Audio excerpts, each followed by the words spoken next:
welcome back to Tilted Table, everyone. Wow. We're so happy to be here this evening. We are playing a game that is a sequel to a game that we played last year. Tonight, it's called Evolution Climate. You may have seen our Evolution stream. And we are joined by a special guest who we'll introduce very shortly. But first, some quick introductions. My name is Jordan, aka Axel Hellfire. My name is Ian, aka Icarus. I'm Slaughter, aka Slaughter. I am Sam, aka DJ Fluffkins. AKA doesn't know how to go clockwise. What? What is this clockwise? Details. Thought we were going in order of seniority. I'm lowest on the totem pole. I mean, that would technically be true, but Would that be me then? no, Ian predated Slaughter barely. Yeah, I'm old. But all right, so we are also joined this evening by a very, very special guest, Bruce from North Star Games, who are the makers of this lovely game. Bruce, why don't you introduce yourself? Hi, I'm Bruce from North Star Games, the maker of No, that wait. lovely game. Wait, Oh, they can't. Did Wait, you can mute they- them? No, he should be fine. good? Okay. Great. I should be fine. I hope I'm fine. No, I'm looking Producer at you freak out. There, I appear to be fine. I don't see it. I don't see it either. What? Uh-oh. It should be there. Should I just unmute? Everyone tell me if you can hear him. Well, no, Okay, they it's not music. can't. Here I am. They There, can't. Oh my God. You No. were. Tell me. I'm trapped in I'm here. like, it should work. I He did was- it. You no. can hear me. He was muted. We're Okay, good we're good, now. we're good. Okay, am I all right now? Now you can reintroduce yourself. Nice.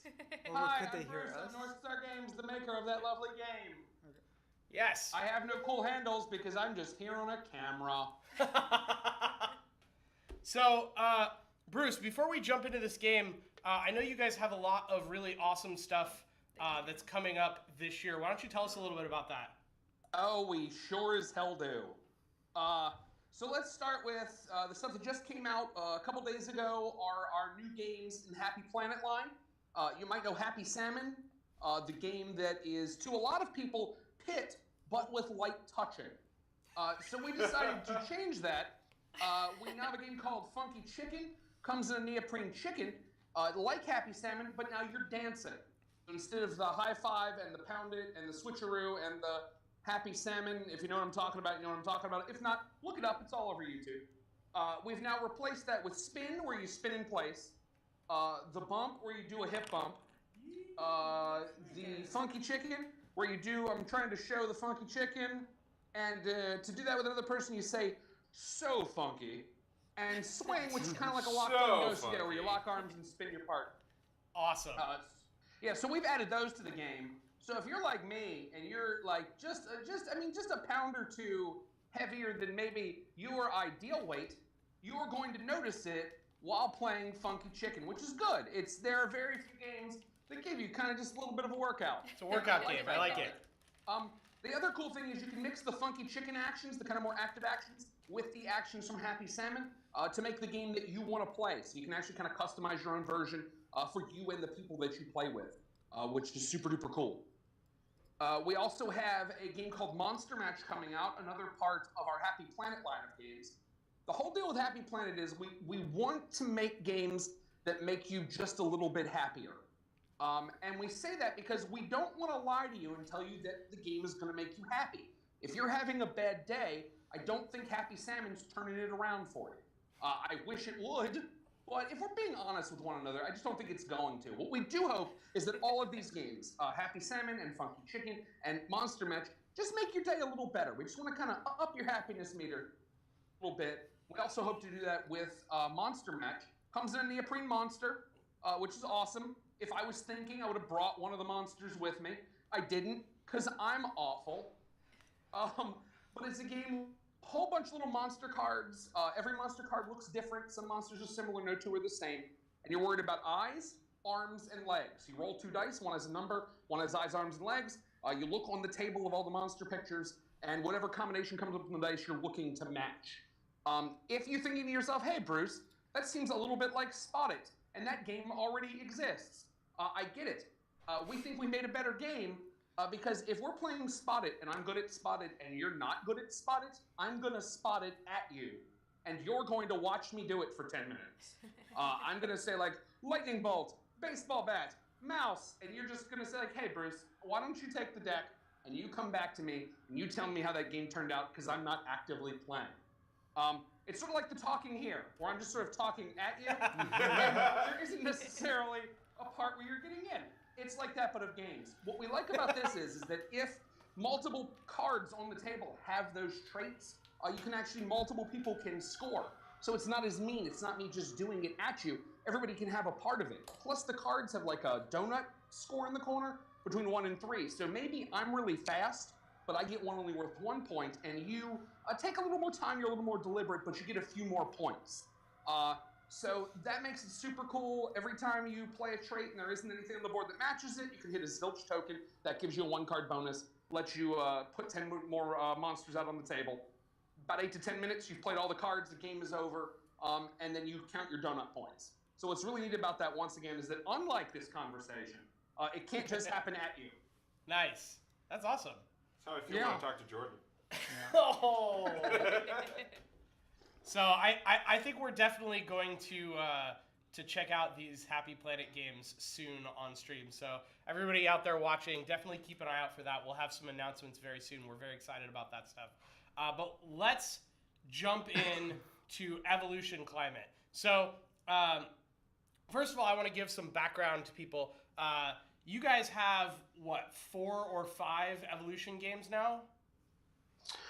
So right now, altogether, it is Evolution, which is the base game that you played last time. Mm-hmm. Evolution Flight, which was the first expansion, which adds flying creatures. Then Evolution Climate, which is what you're going to play tonight, which is both available as either a conversion kit, if you own the old game, or just like you have it down there, as the whole boxed game. Right. The final version we have right now is Evolution The Beginning, which is sort of a pared down version. It's a simplified version of the game that's really quite strategic at like 2 players and becomes a take that game about dinosaurs at like 3, 4, and 5 players. Nice. So you are playing what I consider kind of the high test version. You are playing the full tilt boogie version. Coming next year is going to be is the Oceans and Evolution game, which will be the next one in the series. It's not going to integrate with the rest of these because the oceanographer we have that's working on it says that the way the oceans work is so different from land that trying to put them together would not make a good scientific or gaming experience. So that'll be coming out, I believe, sometime towards the end of this year, early next year. Awesome. We'll definitely look forward to that.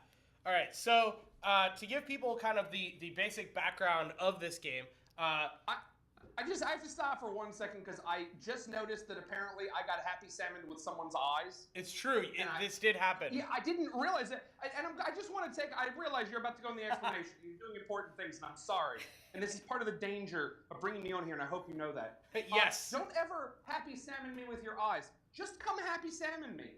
Come talk to me wherever I am, whatever I'm doing. If there's a thing that we've done that you want to know about, or you just want a Happy Salmon, just come on over. I just want to get that public service announcement out there. I can speak from personal experience that this is true. You should all go Happy Salmon Bruce every time you see him. Yeah. Bring it on. Yes. I have no idea what this means. You'll find out when we do it on stream. Okay. Oh, God. So- maybe. Evolution, at its core, and feel free to jump in here when I veer off track, Bruce, but Evolution at its core is a game about basically evolving different species of creatures. I like to describe it as a game where you get to create a bunch of different species of dinosaurs that either race to eat a bunch of food or eat each other.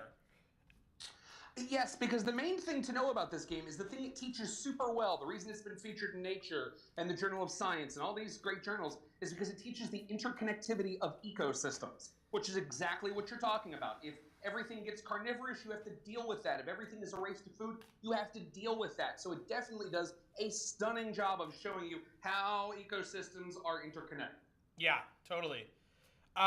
So kind of to start this off, I kind of want to refresh people's memory for those of you who played it before, and for those of you who have never played it again, we will attempt to cover everything in this game.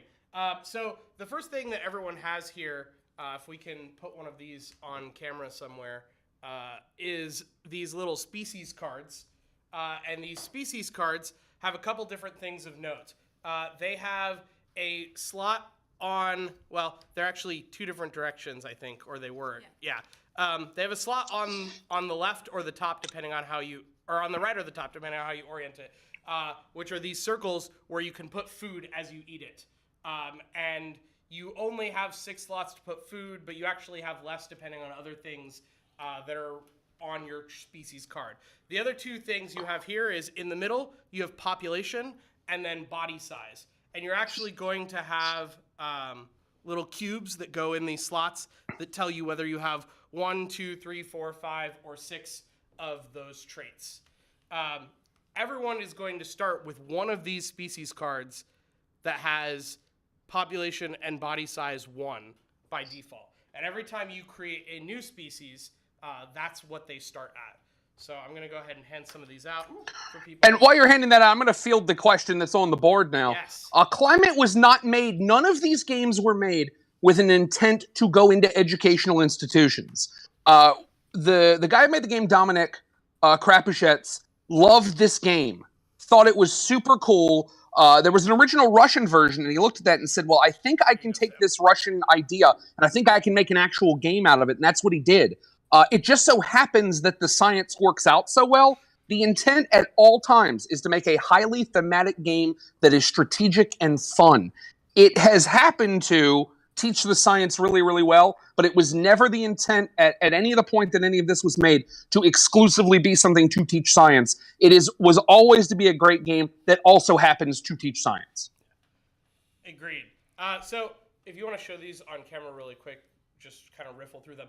The game also comes with these really, really sweet bags that you basically put your food loot in, which is how you kind of know your score at the end of the game. So every time your species consumes food, at the end of the turn, it goes into the bag. And these bags are really, really soft, and they have really great artwork on them. So I just wanted to call that out because I believe that was like a stretch goal in the original game, and then it just became a staple from there on out. So, interesting thing, it was a stretch goal in the original game. It did become a staple in the box that you have right now, which is the Climate box. As far as the base game, just regular Evolution, we replaced the bags with a screen because essentially we were trying to make a version. We felt like if you really wanted to go all out and you really wanted the super cool version of the game, you were probably going to buy the version you have on the table right now. That you were going to buy the Climate standalone that had everything in it. So we wanted to find ways to try to still sell the game Evolution, but make it at a more affordable price point for anybody that was on the fence about trying it. So one of the things we had to get rid of in the base game as a matter of fact, are those bags. So it's one of the reasons to get Climate, if you're thinking about it, is because you do get the super cool bags. Wow, then I definitely lucked out getting the first edition of the base Evolution then, because I have the bags in mine. Exactly, and we kept that for a while, and then, like I said, we wanted to make it so that more people could have a chance to have the experience of playing Evolution and the price point, if that was the thing that was stopping them. We wanted to get it to them. So we made really cool boards and a really cool watering hole, and it has a new aesthetic look to it that's super awesome. But if what you like are the bags, grab Evolution Climate. Yeah. We have a question from chat that says, any news about the video game? Yeah, the video game's actually going to be coming out later this year. We're still taking appearances everywhere. They are working on multiplayer as we speak. They've just gotten into mobile devices, which is super cool. It's kind of neat to see the changes they've had to make so that it works on the smaller mobile screen as opposed to the larger kind of Steam implementations. And I've been playing the iPad version for quite a while. But it'll be coming out later this year. We're still showing it off. If you come to Origins, you can see what we're still working on. At Gen Con, we're still going to have the version that we're working on. But we expect that it's going to be, I think, Q3 or Q4 this year. I think the only thing stopping it is that's how technology goes sometimes. Totally. But I think we are definitely looking at to the later part of the year that we are in fact in now. Awesome. Thanks for answering that for us. That's how I got my No copy problem. of Climate, is that I backed the Kickstarter for the digital copy and then did the extra, so I got Climate and the pretty map that comes with it. Oh, nice. All of that. Hi, one Oh, so you got the super cool Climate mat and the sticker that goes on the dinosaur and the... Yeah, I think there was an alternate watering hole. You know what? I work for the company. I haven't seen that stuff in my hands. I've seen it in pictures, and I've seen people managing the social media. I've seen people take pictures of it. I haven't actually seen the stuff. that exclusive. The mat is really Indeed. nice. I forgot we were playing this today, otherwise I would have brought it Yeah, I gotta admit, I was sad too. I got up this morning and I rushed out the door to work and I didn't wear my Evolution shirt. Otherwise, I could have had a sweet dino for the whole game today. So. I know. I saw the Twitch purple and thought it was our stuff. Right. As I mistakenly do at every show we go to, where Twitch folks and us are there, and I'm like, oh, it's one of. Oh yeah, it's a Twitch. Okay, cool. That's okay. You can be one of us. It's fine. Okay. Jumping into this game, there are I want to say 5 main phases to the game. The first one is just getting cards. So everyone can draw 4 cards to start. And generally, you get 4 cards plus 1 card for every species that you have. So if we all start with 1, we actually start with 5 cards. You got it. But that is how the math works. It's a base 4 cards plus 1 for every species. Can I look at them? Yeah, you can look at them. These cards are your trait cards. And trait cards are pretty much used to run almost the entire rest of the game. Who shuffled these? That guy. So we actually have these little player aids here that you obviously can't read, but it has every trait card in the game on it. And so we're not going to go through all of these right now, but we will go through them as they get revealed and kind of talk about what they do and the different types. So how the game actually works is after you have drawn cards for the turn, the first thing that we do is select food that's going to go in the watering hole. And so we have this watering hole section of the climate board down here. And on the bottom right of every card is a number that is a positive number or a negative number or 0. And whatever card you pick, you're going to put face down, and that is how much food is going to go into the watering hole. And this is super important because we're basically collectively contributing to how much food is available for us to feed on, and then we will take turns feeding our animals. So if you need to eat a lot of food and you don't put a lot of food into the watering hole, there is a chance that there won't be enough food to completely feed your species as you're going around taking your turns feeding. Conversely, if you don't need to eat a lot of food and other people do, you might throw out a negative number and try and screw somebody by making sure there's less food available. So that's the first thing that happens. The second thing that happens is we all simultaneously play cards from our hand before we reveal anything from the watering hole. So there are a number of things that you can do during the play cards phase. Can I step in and just note one more thing that's super important with the food thing? Yes. Also, above the food number are icons that are either snowflakes or suns. Those are important because they're going to move the climate either toward the warm or toward the cold. If you take a look toward the warm, and I'm trying to do this all from memory, is that you're going to see like that elephant symbol on the board, and it will say like elephant symbol 5 or 6, and it has like a sun next to it up on the board. I'm trying to do this off the screen and everywhere. What that means is that larger species of 5 or 6 are going to lose population equal to the number of suns that you see on that side. Conversely, if you go down towards the cold, you're going to see that same symbol come up. And you're going to see little guys like 1 and 2 come up. And they are going to start losing population.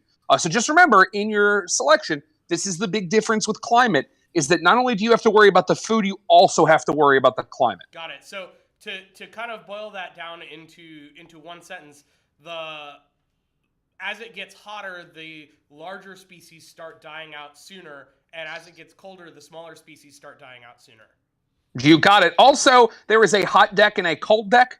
You should shuffle those and put a hot card on the hot side and a cold card on the cold side. So like over here, where do they go? Where does the card go? Okay, so flip it over. Ah, okay. It tells you exactly where it goes. Got it. This one goes under hot. Okay. And then this one goes under cold.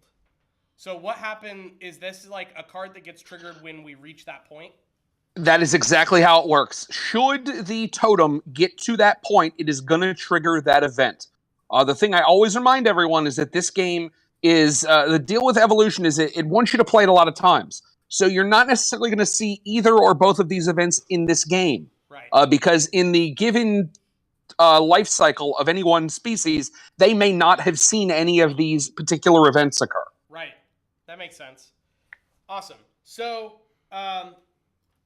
getting back to the playing of cards, the first thing you can do when you are in the play cards phase is you can discard any card from your hand to get another species. And as far as I know, you can do that as many times as you want. So if you just wanted to build like a bunch of different species, you can do that. Every time you get a species, they start with one body size and one population, and they go either to the left or the right of your current row of species. What you cannot do is insert a new species between two species that you already have. They can only add to the ends. And this becomes important because several of the trait cards have abilities that affect or rely on the neighboring species. So you have to think about which traits you put on which species in terms of what benefits they're going to get from their neighbors. And you also have to think about where you're adding new species based on the traits that the existing species already have. The next thing that you can do is you can discard a card to increase your body size or population by 1. So every card you discard, you can do like, I'm going to discard 3 cards and give 1 population here and 2 body size here. If I had multiple species, I could split that up however I choose between the species. The more cards I discard, the more things I get to do. Then the next thing you can do is play a card face down as a trait on your species. And for those of you who have played the original game, you'll remember that in base evolution, you could have up to 3 trait cards. But in this game, in Climate, you can actually have 4 trait cards per species. So you can put up to 4 cards on the same species or less if you want. You'll put them all face down, and then at the end of the play card phase, we'll reveal them all simultaneously. So you know that people are putting down cards on their species, but you don't know what those cards are going to be because they're not public yet. If you ever want to add more than 4, if you ever want to put a trait down on a species that already has 4, you just can immediately for free discard one of those traits and put the new face down card in its place. And so that happens before things get revealed, so everyone will see that you discarded a trait and replaced it with a face down card. They still won't know what the face down card is. The last thing that you can do is at the end of the play cards phase, you can discard any number of cards to draw that many cards. So if you just have dead cards in your hand, you can get new ones. I think this is actually, a new addition to Climate versus the base game, which I think is really nice because sometimes you just get really bad luck of the draw. There's a nice little mechanic that just helps you account for that randomness. So once everybody's played their cards, you reveal all the face down cards and everyone can see what traits all the species have, and then you move into the modify environment phase. And this is the part of the game that I actually don't know all that well, so Slaughter, maybe you can explain a little bit how that works. Oh, should have told me this was coming. Okay, so, or I'm here. So essentially modify environment, you're going to flip all the cards up the same way you would when you're looking for food. However, you're going to count the number of symbols, and that is the number of suns and the number of snowflakes. Whichever has a greater number, suns or snowflakes, will move the totem 1 step in that direction on the climate track. If it then gets to one of those cards, it will trigger whatever the card's action. Makes sense. And the important thing to remember, this is a rule that people get wrong. You do not move the totem the number of steps by which that number is greater. So like if it's 5 to 3, you don't move the totem 2 steps. Just 1. If there are more snowflakes, you move it 1 towards the cold. If there are more suns, you move it 1 towards the hot. Got it. Okay, so you can predict easily that it's either going to go one direction or the other, or presumably stay the same if there's a tie. Yes, it stays exactly the same if there's a tie. And that is why, like I said, some people really expect it to get swingy with the environment, and it doesn't. It will get swingy over a ton of games. Like if you play 100 games, you go, oh man, there was one where the meteor hit and all the food got destroyed and the whole Earth died. But that is as rare as it should be for how rare it is in our actual ecosystem. Right. The other thing that I want to point out from the climate track here is you guys might not be able to read it, but if you can see that there's these black spots in the corner of each step of the track. This is actually a number that will affect the amount of food that gets put out. So if it is cold, which is the second space down here, that has a -4 on it, I believe. So we'll add up all the numbers from the cards that got played and then subtract 4 from that. So the colder it gets, the more food disappears because the climate is affecting the food availability. Similarly, as it warms up, you go from 2 food to 6 food, but then the third one, which is hot, only adds 3 food because it's just a little too hot for there to be a huge bounty of food. And then when it gets to scorching, it's actually -10 food because it is so hot that everything is dying off. Hi, Steve. Hello, Exactly. Steve. And a thing to remember is there are traits you are going to have that are going to negate the effects of the climate. So those can become important. You can play those traits like mud wallowing, waiting for it to get hotter, and then start using your cards to drive the climate hotter so that you can try and burn everyone else to death. Right. And for those of us who have these player aids in front of us, and we'll make sure everyone can read it, there are 5 different types of traits. There are defensive traits, which are traits which give abilities that help you in case you get attacked by a carnivore. There are eating traits, which help you consume more food or consume it more easily or help other species that you have consume food. There are carnivore traits, which help you attack other species and make it easier to attack them. There are climate traits, which, as Bruce said, help you survive in various climates. And then there are other traits, which are just kind of miscellaneous abilities that do cool stuff. All right, so the last thing that happens is the feeding section of the game. So this is where we actually accumulate points. Starting with the person whose turn it is, which is indicated by a super awesome little dino totem, which honestly is one of my favorite parts of this game, just that you guys put in an adorable little dino. It is one of the best parts of the game, and that's why I like made that, because like I love having Dominic sign those to give those to people. Like, he's so cute, he's fun. What he needs, and I haven't gotten a pair for him, but he needs them, is googly eyes. Yeah. Yeah. I'd be down for that.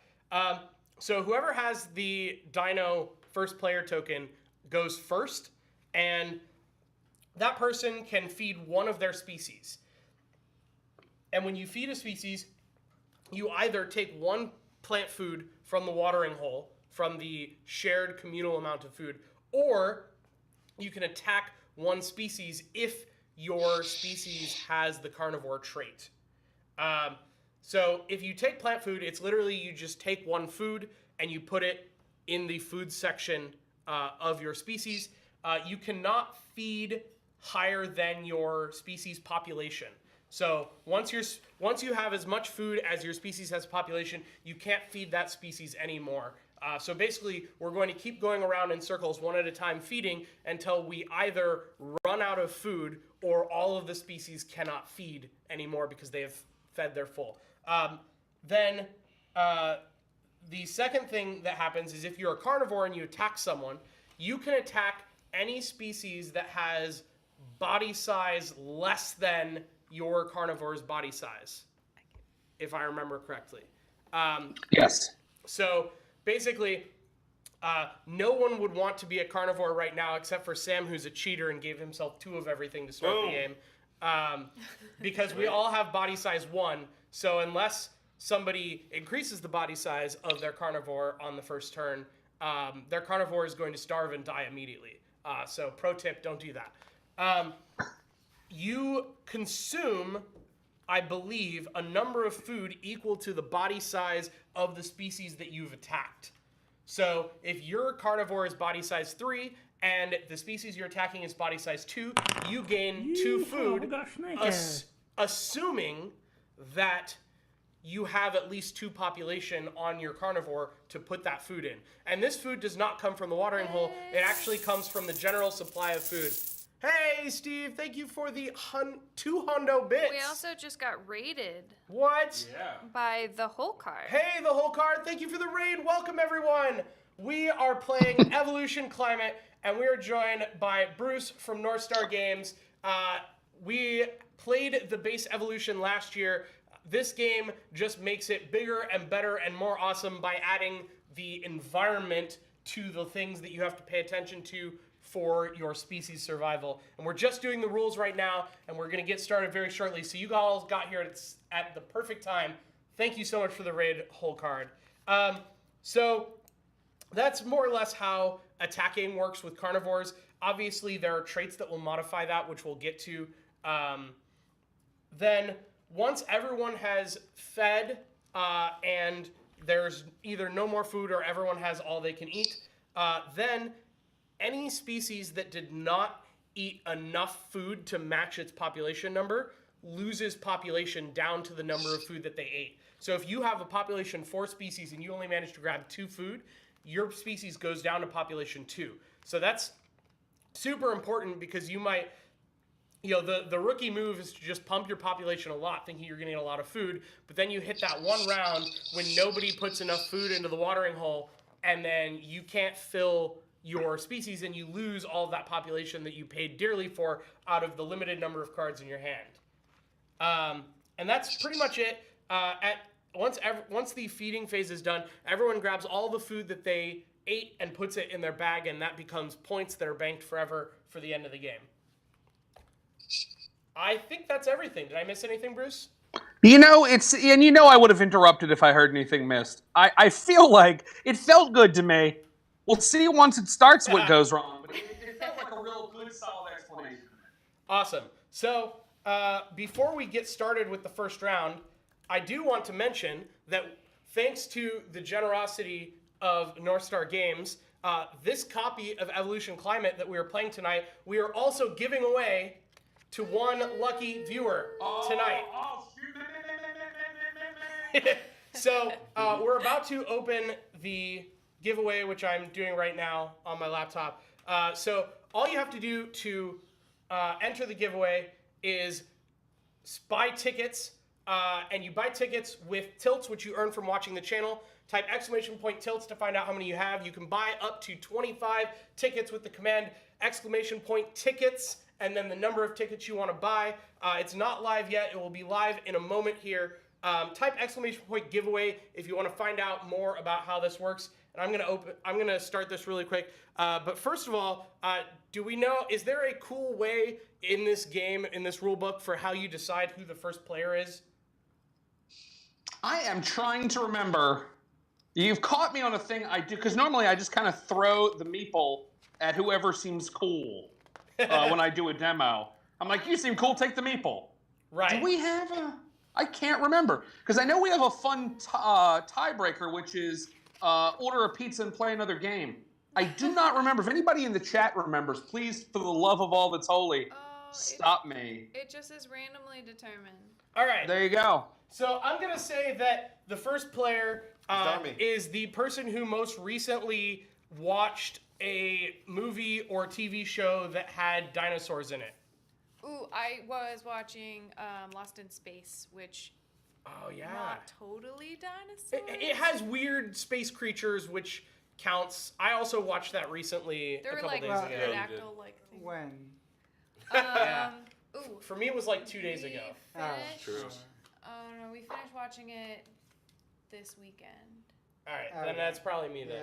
Yeah. Because the previous weekend, there's a Black Mirror episode that has like. Oh, Space nice. Really? All right, so the giveaway is now open. If you want a chance to win, type !giveaway to find out all the things that I just said about how you enter the giveaway, or start buying your tickets, as I see people are doing in chat. If you don't have enough tilts to buy a full 25 tickets, you can buy more tickets later in the stream. We're not going to pick a winner until the end of the stream. And even if you have to duck out a little bit early, we will still reach out to you via Whispers on Twitch to let you know if you've won. So buy some tickets now, buy more tickets later as you earn tilts. It all counts. All right, so I am the first player, but that doesn't really matter until the feeding phase. So first of all, we all select one card from our hands to add food, but feel free to take a second if you haven't already to look at the cards in your hand. For the two people, I think Sam and Ian, who have not played before, I'm going to let you guys have the player aids so that you can review that. I might steal that from you a little every once in a while to review the new climate-based abilities, but I mostly know what's out there from having played the base game. Yeah, look at your cards. Consider your cards. Take some time. Talk to your cards. Yeah, See how you feel about Hello, it. cards. definitely talk to What them. would you like me to Well- do? While you guys are doing that, I'm going to take. There was one thing I noted that someone in the chat had asked a lot earlier, and I'm going to field for you or for us, If you please. because they had asked if you were playing climate and flight, which is a strange subject. We here at North Star believe that you really should either play climate or flight. That if you play the two of them completely together, like you just shuffle all the cards together, you're going to have a very unbalanced experience. So if you really want to play them together, you can, and this is how you would do it.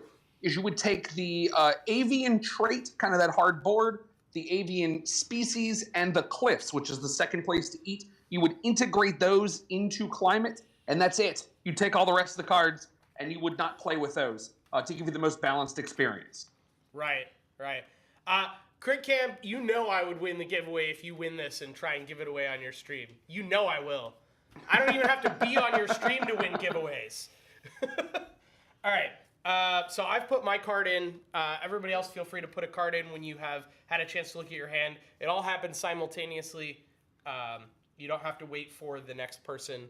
We will put them all in, and then we will not reveal them because we will then go to the playing cards phase of the game. Okay, so I'm still not really sure what the strategy behind this is. So the first turn strategy is think about the cards that you want to play on your creature and then throw something else away.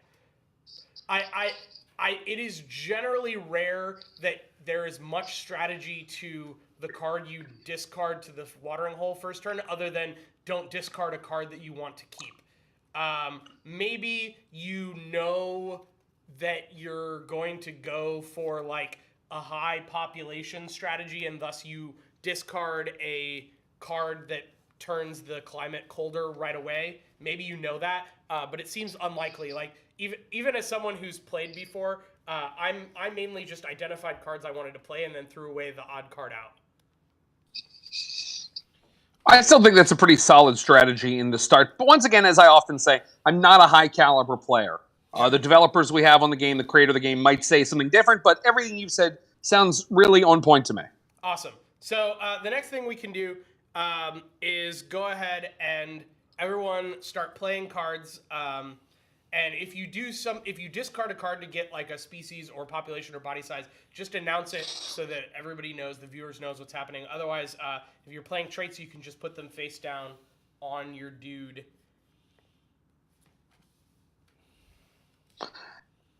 And while you guys are doing that, I would like to mention another game that we have coming out that is going to be our Origins release, which is a game called Warsaw City of Ruins. It is a city building game. It's kind of more complex than Between Two Cities. What's really cool is Warsaw has survived being destroyed a couple of times. They actually call themselves the City of Ruins, the same way that like New York calls itself the Big Apple. And in the game, you build a city, and then a world war happens, and you lose part of your city, and you must rebuild from there. And then another world war happens, and you must continue to build your city, knowing that pieces of your city are going to be removed during these battles. It's a super cool game. It was released in Poland as capital. We are bringing it over here as Warsaw City of Ruins, and that will be first available at Origins this June. Awesome. So I'm going to go ahead and announce that I am discarding a card to create a new species. Shocking. I want to do that. The plays. Maybe. You can do that. It's Okay. totally fine.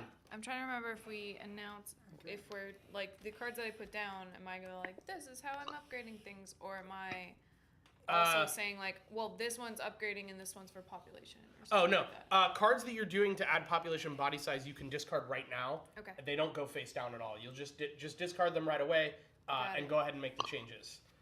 Cards. I'm also going to make one note. If you Yes. look in the chat, Metal Bree is giving you help. And I will tell you, she is a significantly better player than I am. I'm just going to read this. I would suggest that the first thing you do is consider where you are in the feeding turn order and contribute food in accordance to that. If you eat last, put in your highest food amount, which makes sense because you're the most likely to miss out on the food you want. Going carnivore turn 1 is not an easy strategy, so perhaps use carnivore cards to put in the watering hole. Additionally, creating more species, even though undefended, gets you more cards, and you're less likely to be attacked on the first turn, which is exactly why I created a species that has no traits, because it is a relatively low-risk play, even in the off chance that someone creates a carnivore first turn and eats it, and I may be playing a trait on my other species that actually protects it. So you don't even know if it's going to be undefended or not. Okay, I'm going to But yes, discard for population. all right. Many a game I have Discard seen for for a species. Awesome. Many a game I have seen people try and go carnivore first turn, and it has rarely worked out. Here's some cubes for you. All right, so I believe the next thing that we do is go ahead and reveal your cards. If anybody has a card left in their hand that they did not play that they would like to discard to get a new card, you're welcome to do that now. Though on the first turn, I don't know why, if it's a card that you don't want, you wouldn't just discard it for like population or body size. But that is the time to do that. If you have cards that you don't actually want at all, you could discard them to get a new card instead of getting population or body size or another species. As a note to the chat, I'm also just really loud all the time, so that may be part of the We problem. can always turn down the desktop volume. Yeah, we can do that. We can turn Bruce down. So you were saying, Ian? Oh, so Because that way they can just. in general, do people like not have any cards that they hold on to?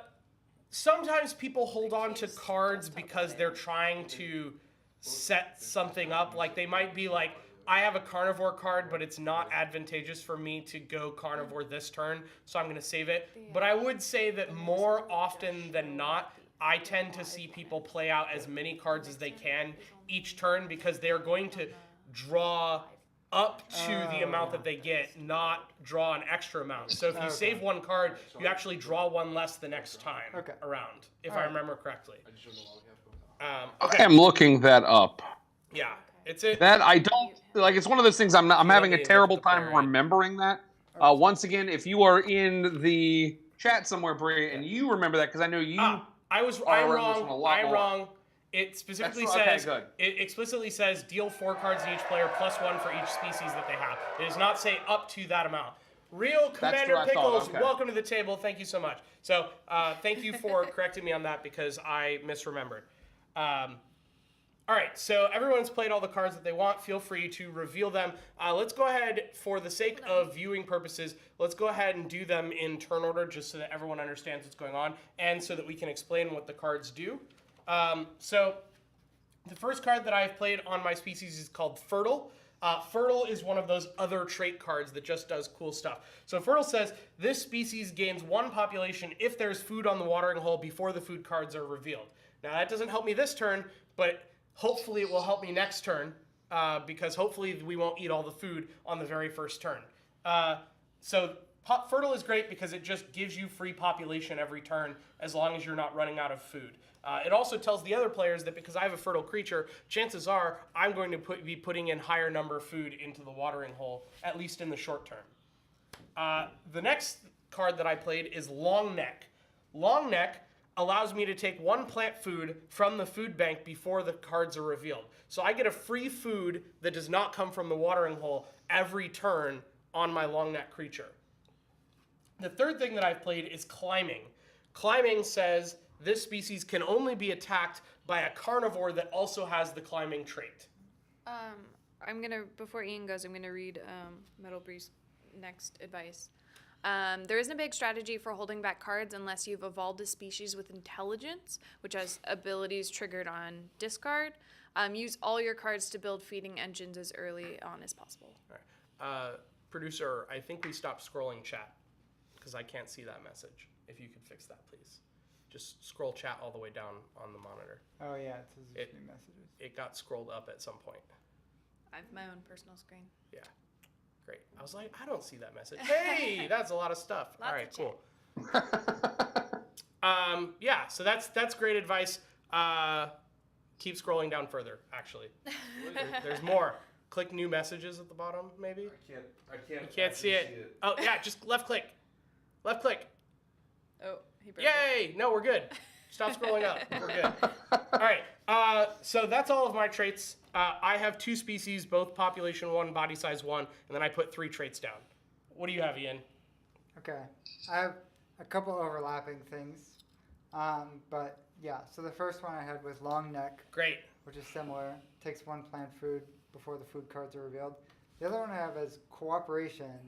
When this species takes food, your species to the right takes 1 food from the same source. Yeah. So this is super good because it combos with long neck. So the way that Ian has his setup is that he built his new species to the right. And this goes to what I was talking about earlier about how species placement matters in the way that you build them. So now when Ian gets his long neck food for free, he will also get another free food for the species to the right. So before we even reveal the food cards for the watering hole, Ian will be done feeding for the turn because he only has 1 population on each of his species, and they're going to feed from the direct source rather than the watering hole. It's pretty strong. Yeah, and the similar to Jordan, I put climbing so that the species can only be attacked by carnivores with climbing traits. Ian with that casual first turn min-max. Min-max. Classic. Classic. All right, Sam, what do you got? All right. So I still don't have any idea how to play this game. Great. So I played foraging. Okay. So this species increases the amount of food it receives by 1 anytime it takes plant food. Great. Mm-hmm. I also had cooperation.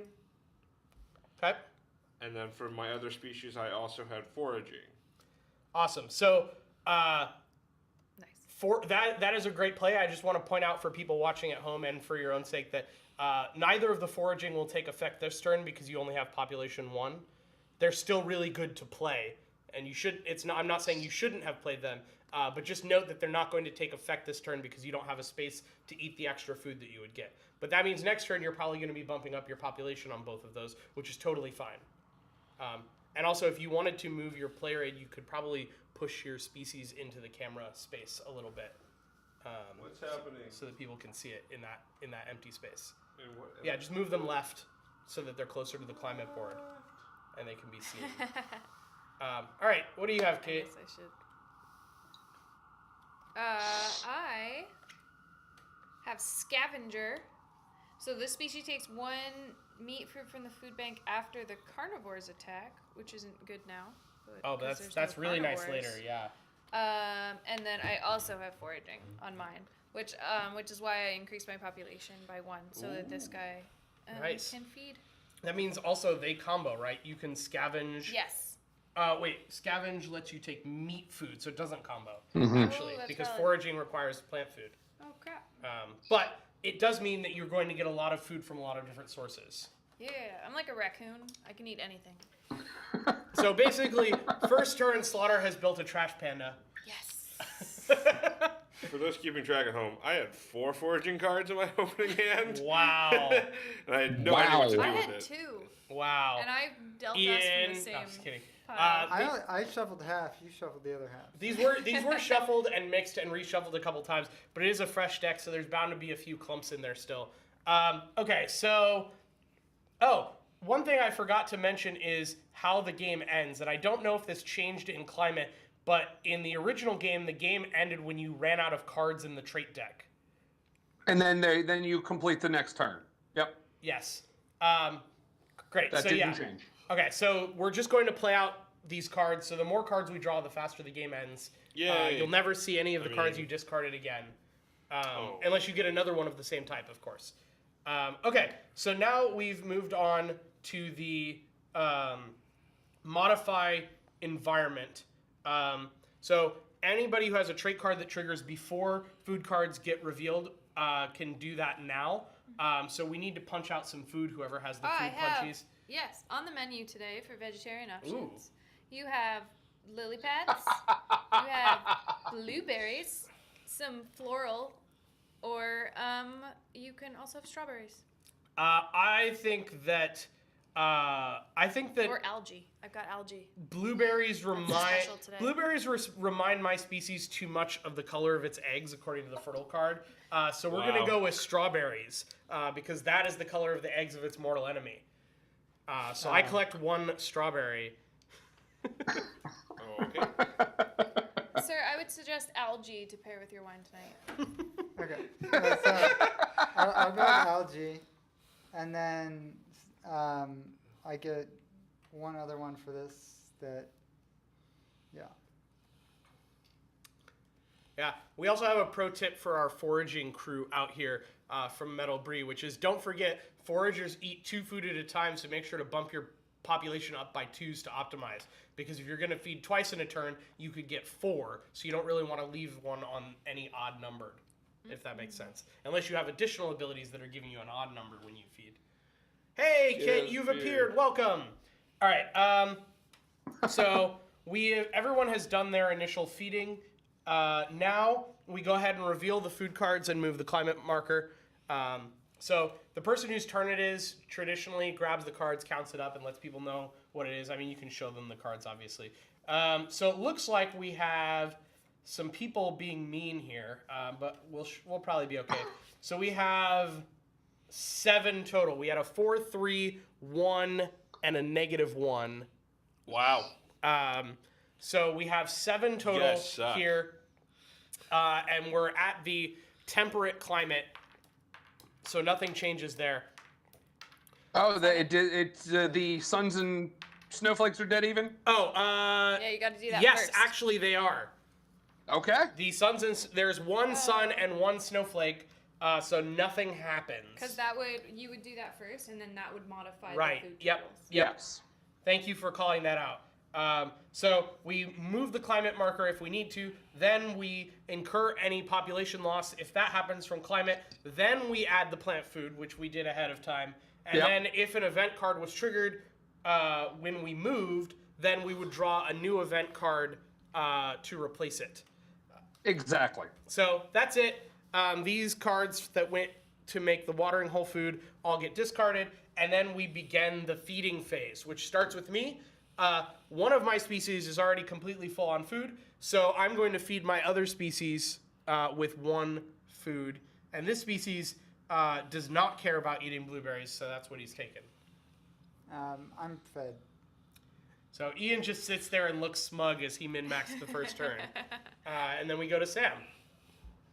Well, I will take. How does eating work? I just take. You food? take 1 food for one of your species. So I took 1 food. And then but because since you I took have cooperation, it says same source, so you take another one from the watering hole. Exactly. Yeah. Hi, Mom. Hi, Slaughter Mom. Slaughter Mom? Yeah. Yeah. If she's not going to make an Versus Mama account, we're Slaughter. just going to call her Slaughter Mom. That, I mean, that either that sounds or we like could an call her. amazing Also, hi, Mom. superhero. Yeah. I am Slaughter Bomb. All right, I take 2 food because I'm foraging. Fantastic. We are barely going to get out of this. So I pass, Ian passes, Sam passes because we're all full, and then Slaughter gets to take a 3rd food because she outsmarted all of us. What? / had better cards. No, outsmarted. Sorry. Yeah, outsmarted, confirmed. And then there's 1 food left in the watering hole, which makes me very happy because that's going to trigger my fertile next turn. So that's it.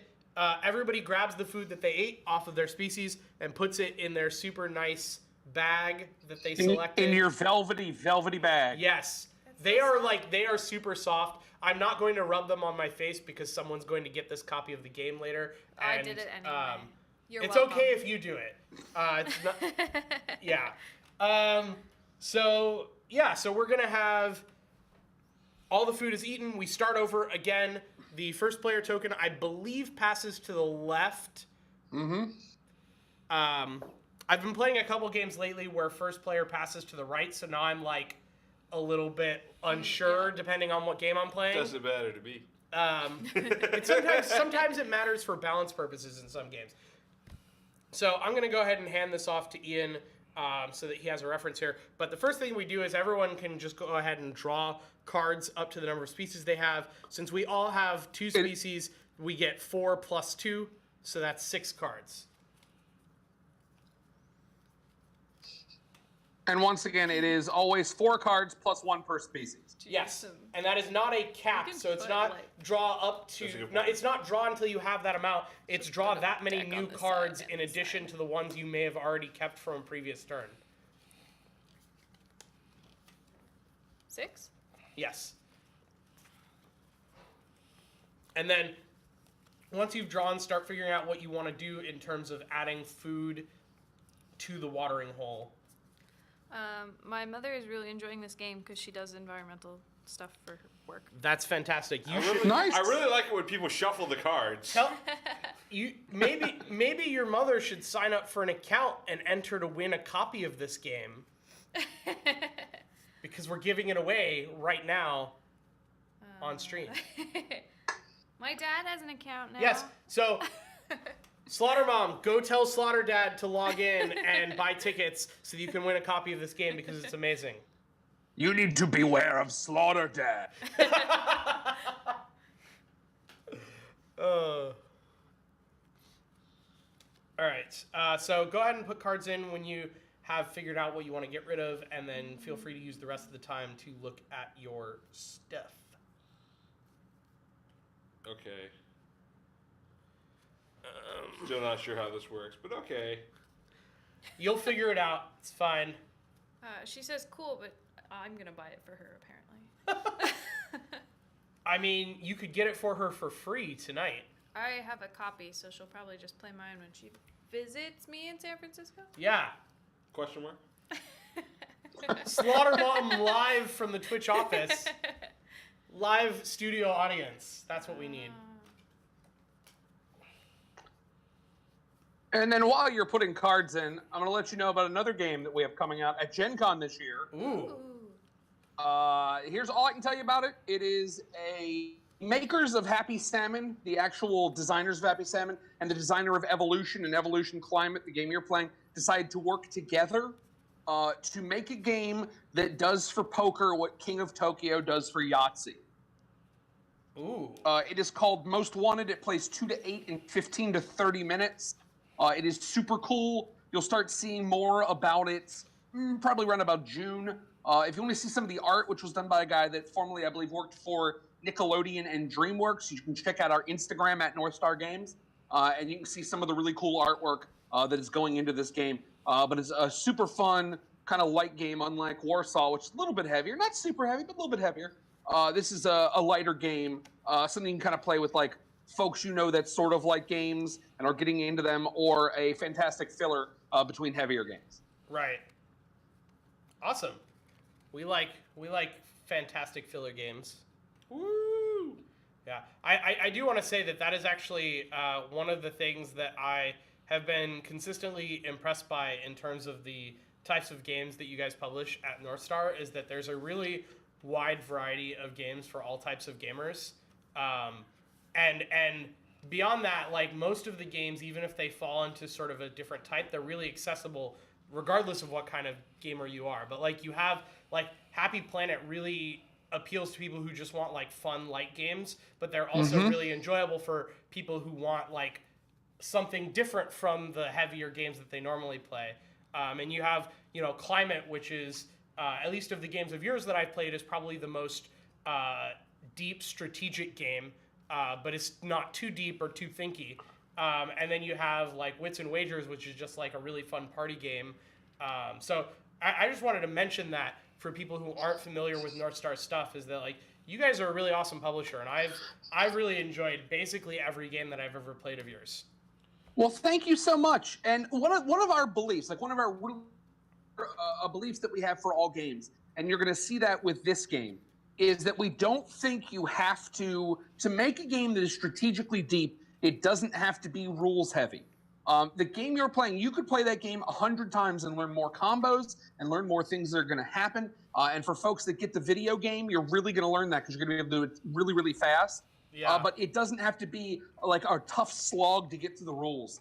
We really dislike that. We like games that have like really clean, crisp, easy to understand thematic rules so that once you kind of get used to it, like right now in your first hand or two, you're going to go like, oh, I'm trying to figure it out. But once you get it, it all is going to snap into place, and it's not going to be that hard to get to the rules to really get a deep strategic experience. Yeah, I definitely think that this game, the first couple turns, the first time you've played, is you're just kind of like, I don't know what the strategy is. But then once you kind of get locked into a certain game state and you see what other people are doing, it's usually very easy to look at the cards in your hand and just be like, well, this is how I'm going to react to the current game state to maximize my current potential. And then you just kind of do it.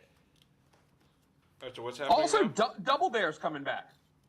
Ooh, awesome. see that. So It's mentioned on the chats. I thought I would get that in. So we've all played our food cards. So now we can start doing the play card phase.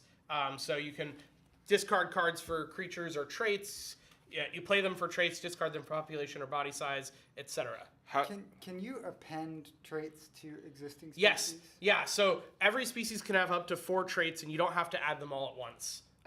Okay. Also to note, you can't have like 2 foraging on one card. Yeah, They can Correct. be Yeah. duplicate. Different species can have the same trait, And- but Yeah. one species can't have duplicates. How much discard? So what? How much discarding can I do for population and body size? Unlimited.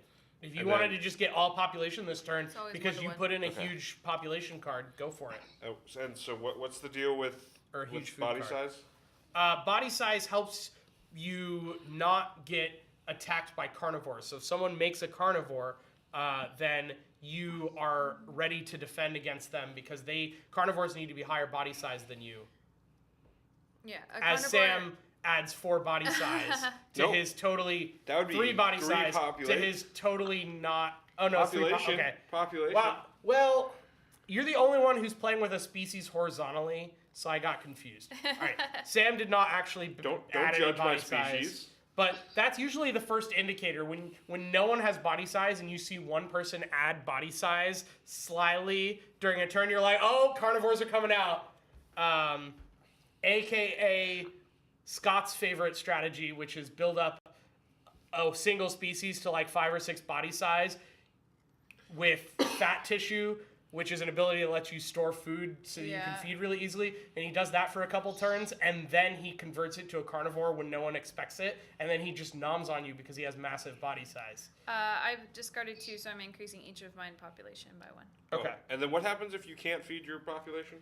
They go down in population to the amount of food that they actually got. Okay. Silently judging the horizontal species board.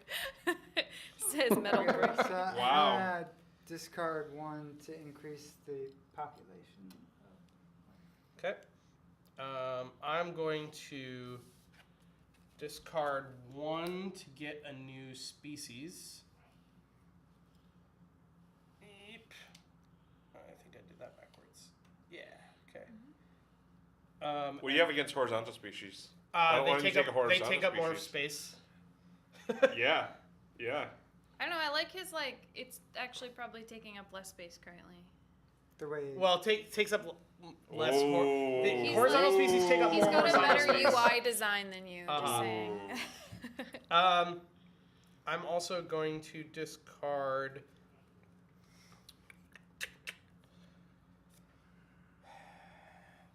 Two cards for a population and a body size.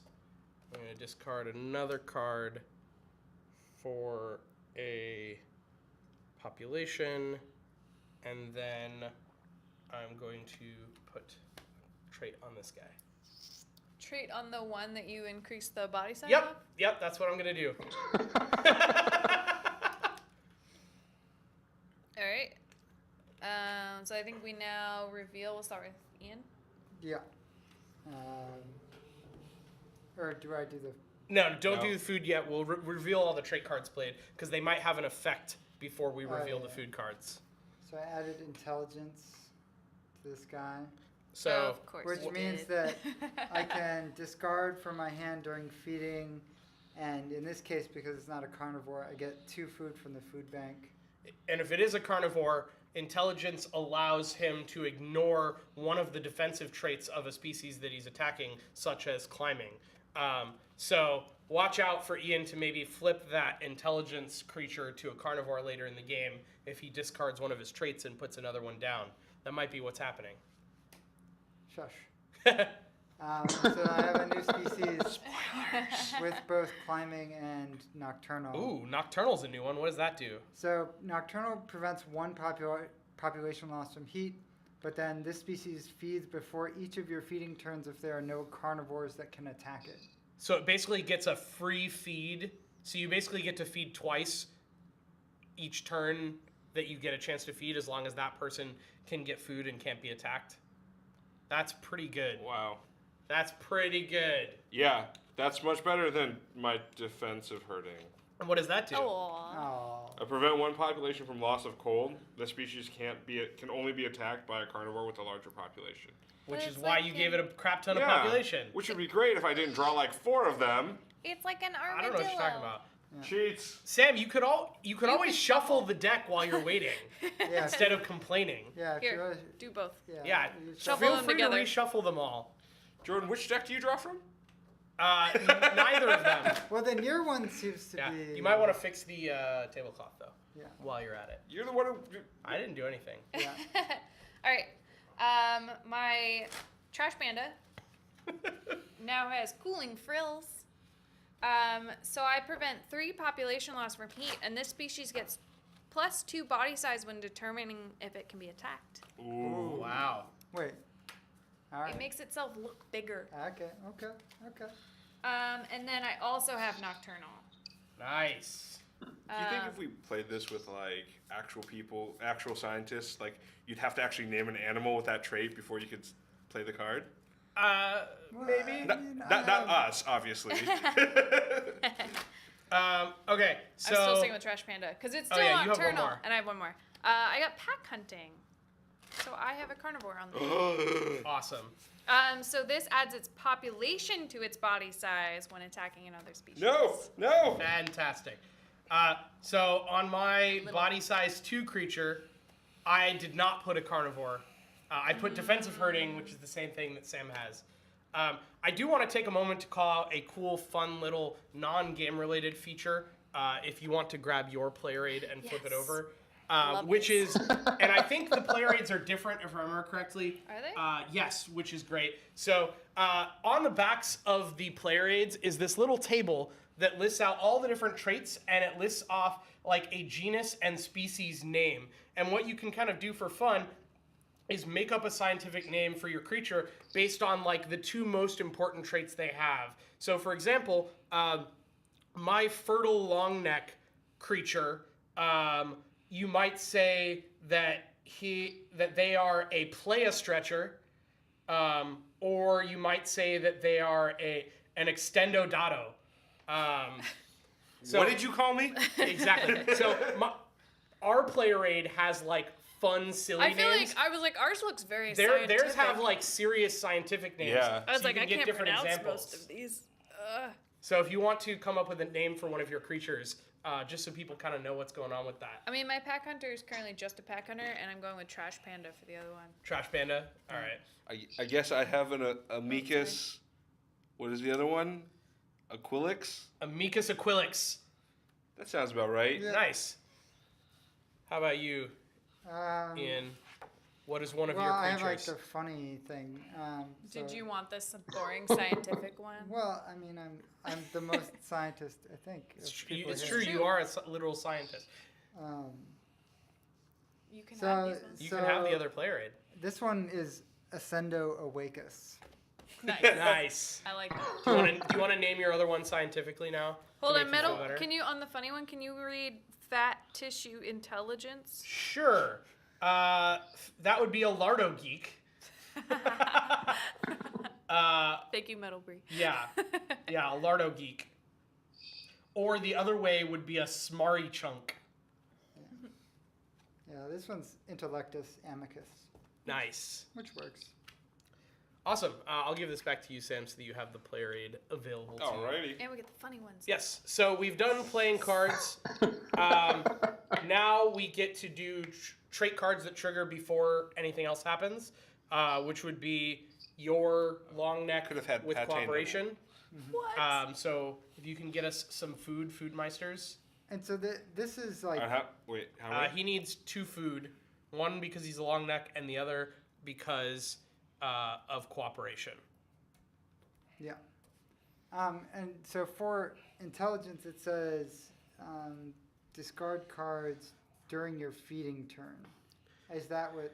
Yeah, so basically, the way intelligence works is, let's say that you have something with like 4 population. On your turn, you could take a food from the watering hole and then discard 1 card to take 2 more food from the food bank and get 3 food all in 1 turn. Because maybe there's not enough food and you know there's not going to be any left by the time it comes back around to you. Yeah. So it's a way to get free food because your animal is so smart that they can go out and find food that's not just sitting there waiting for them at the watering hole like a buffet of berries. Okay. My trash panda is a big fan of that buffet. Did anyone else besides me and Ian have special before food gets revealed stuff? Feeds before each of your feeding turns. I don't. That would be during the actual feeding. So I get 1 from my long neck. Oh, also You can also look if you look at your cards, at your trait cards, in the top left corner, there's a little icon there. If you have that icon, it happens before food cards are flipped. That's If you really don't have cool. that icon, it does not happen before food I cards. think that's new. I don't remember that being in the base game. So here was the thing. In the original base game, in the new printings, that is on there. In the old printings, it's like they tried to be cute, and it had like they changed the way the leaves Oh around yeah, the it's like cards the looked. border. Yeah. Yeah, the border was different, but I it was so remember that. subtle that no one picked it up. Yeah. So we put that icon on the cards now. So it's super easy to figure out if you have a card that happens before cards flip. Just look for that icon in the top left corner. Yep. And for Nice. those of you who can't see it because it's small on the cards, it's literally a picture of like 3 cards fanned out with like an arrow coming from under the cards to in front of them to be like you're flipping a stack of cards over, which is what you do when you reveal cards for the watering hole. The other thing that I did while you guys were talking is because there's 1 food left in the watering hole from the previous turn, I gained a population on this middle species because they are fertile. Nice. We should have ate all the food, guys. Yep, should have eaten all the food, but you didn't. I got it this turn. So Like, the "I'm next ready." the next thing that happens is we reveal all of the food cards and see if there's any effect to the climate marker, which would be in the bottom right corner of each card. Yeah.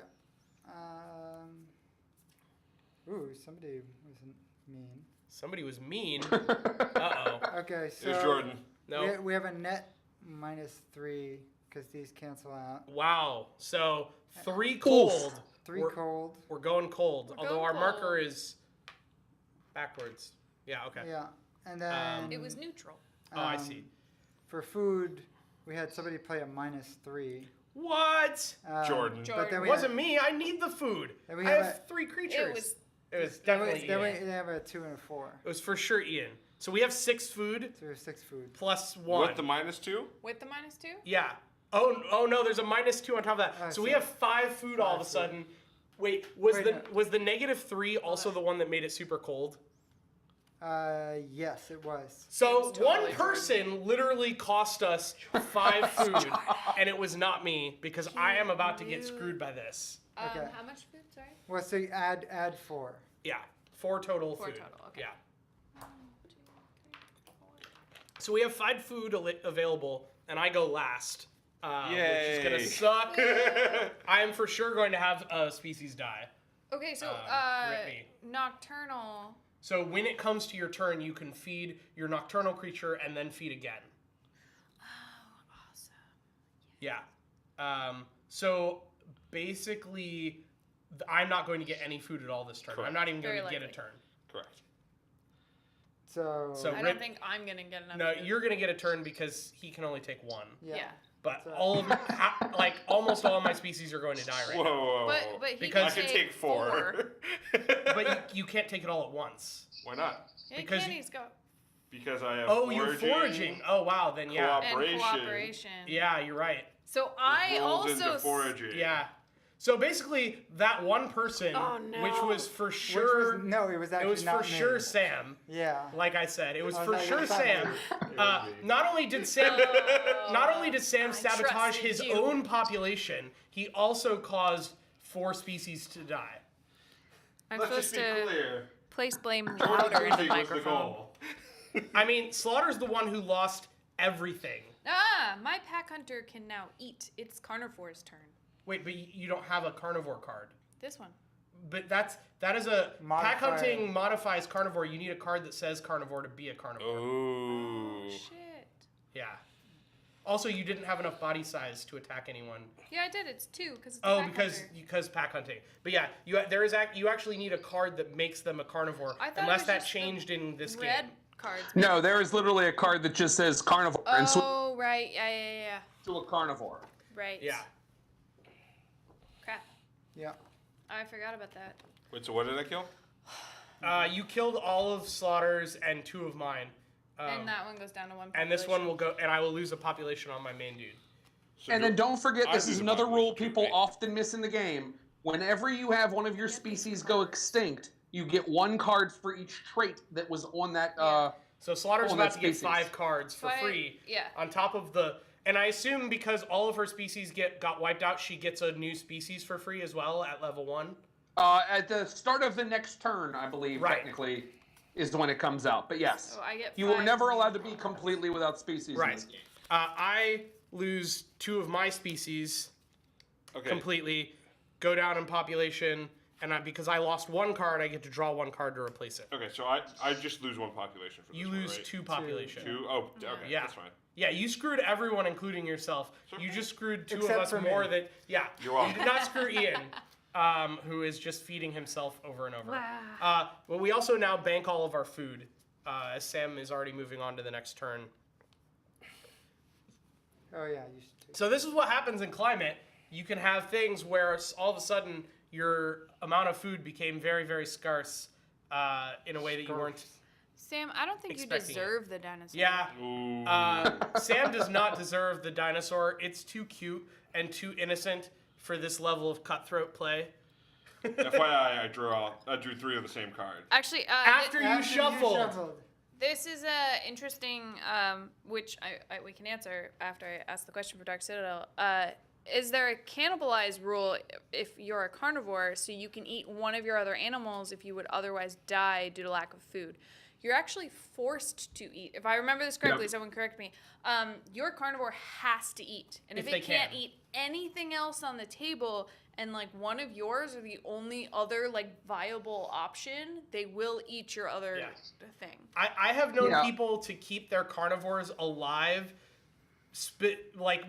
Sometimes they reach situations where they put a carnivore out and everyone was prepared for it and they know they're not going to be able to eat. I've known people who have created a species during the play cards phase simply so that they can cannibalize it to keep their carnivore from dying because it has all these trait cards that they don't want to lose. That has for sure happened. I have also seen people be like, crap, you just raised your size and now I have to eat my own character, which I didn't Yeah. want to do. Another interesting thing is that any food that gets eaten before the carnivore attacks your species, you get to keep. So if you had 3 population and you managed to feed your species all 3, and then a carnivore attacked it, you would lose a population, but you would not lose that food because you would still get to bank it. Even if that creature died, you would still get to bank it at the end of the turn because the food already got eaten.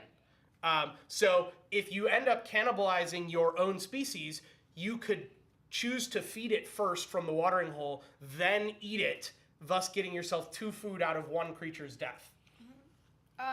Sorry, question. So I drew 5 cards because I Yes. died. Now you get to draw 5 more. Okay, that's what I Or thought. 5 more, yeah. 1, 2, more. 3, 4, 5. Okay. I have a Da, da, question. da. It's very specific to a card I have in my hand. Great. Maybe, depending on how much you can plan around it, perhaps we could just play our cards really quick, and then you can ask after we've decided our turn. Done. Because at that point we'll be locked in on what we're doing, and we can provide you like some semi-objective advice. Plus, you also have me and Bree here. I know how cards work. Bree is good at this game. Yeah. No, yeah. Definitely, you can ask Bruce for advice. I just didn't want to make it like public while we were deciding if that might affect us. This is the card. But he can also show it on stream for you because we can't see it right now. So I'm more just curious what I like. It says I can do stuff, but I don't know where the stuff comes from. Okay, give me 1 second. I just want to make sure that I'm looking at the actual before I tell you what stuff is happening. I will also say, Bree, if you're out there in the chat room and you already know how to answer the question, by all means, feel Make free sure to to field put it. your My food card feelings in are not before you going to start be hurt. playing, so you don't forget to do that by playing all your cards. Metal Bree says, okay, so that card is really beneficial if you have a large body size. Is it fat tissue? Yeah, it is. Fat tissue is a card that lets you store food on your body. You can basically keep eating past your population. Once you reach your population and food, you can eat up to your body size and you put the food on the card. And then before we start eating the next turn, you take all the food off of fat tissue and put it on your card. You basically consume your own fat first before you start feeding. So it's a really good way to get extra food when there's an excess of food in the watering hole, so that you can survive when there's not as much food later. It's also a really great way to back yourself into a carnivore because people won't question why you're bumping your body size when you have fat tissue. Man,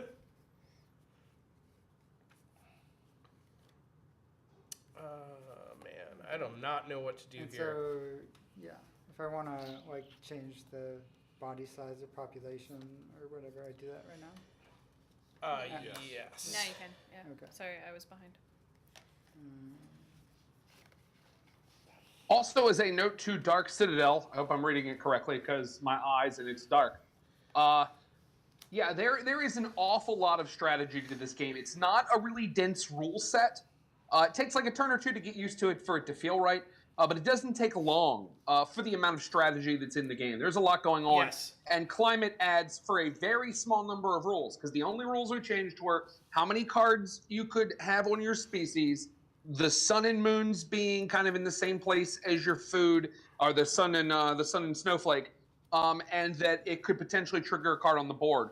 And with that, we've added a whole bunch of depth to the game.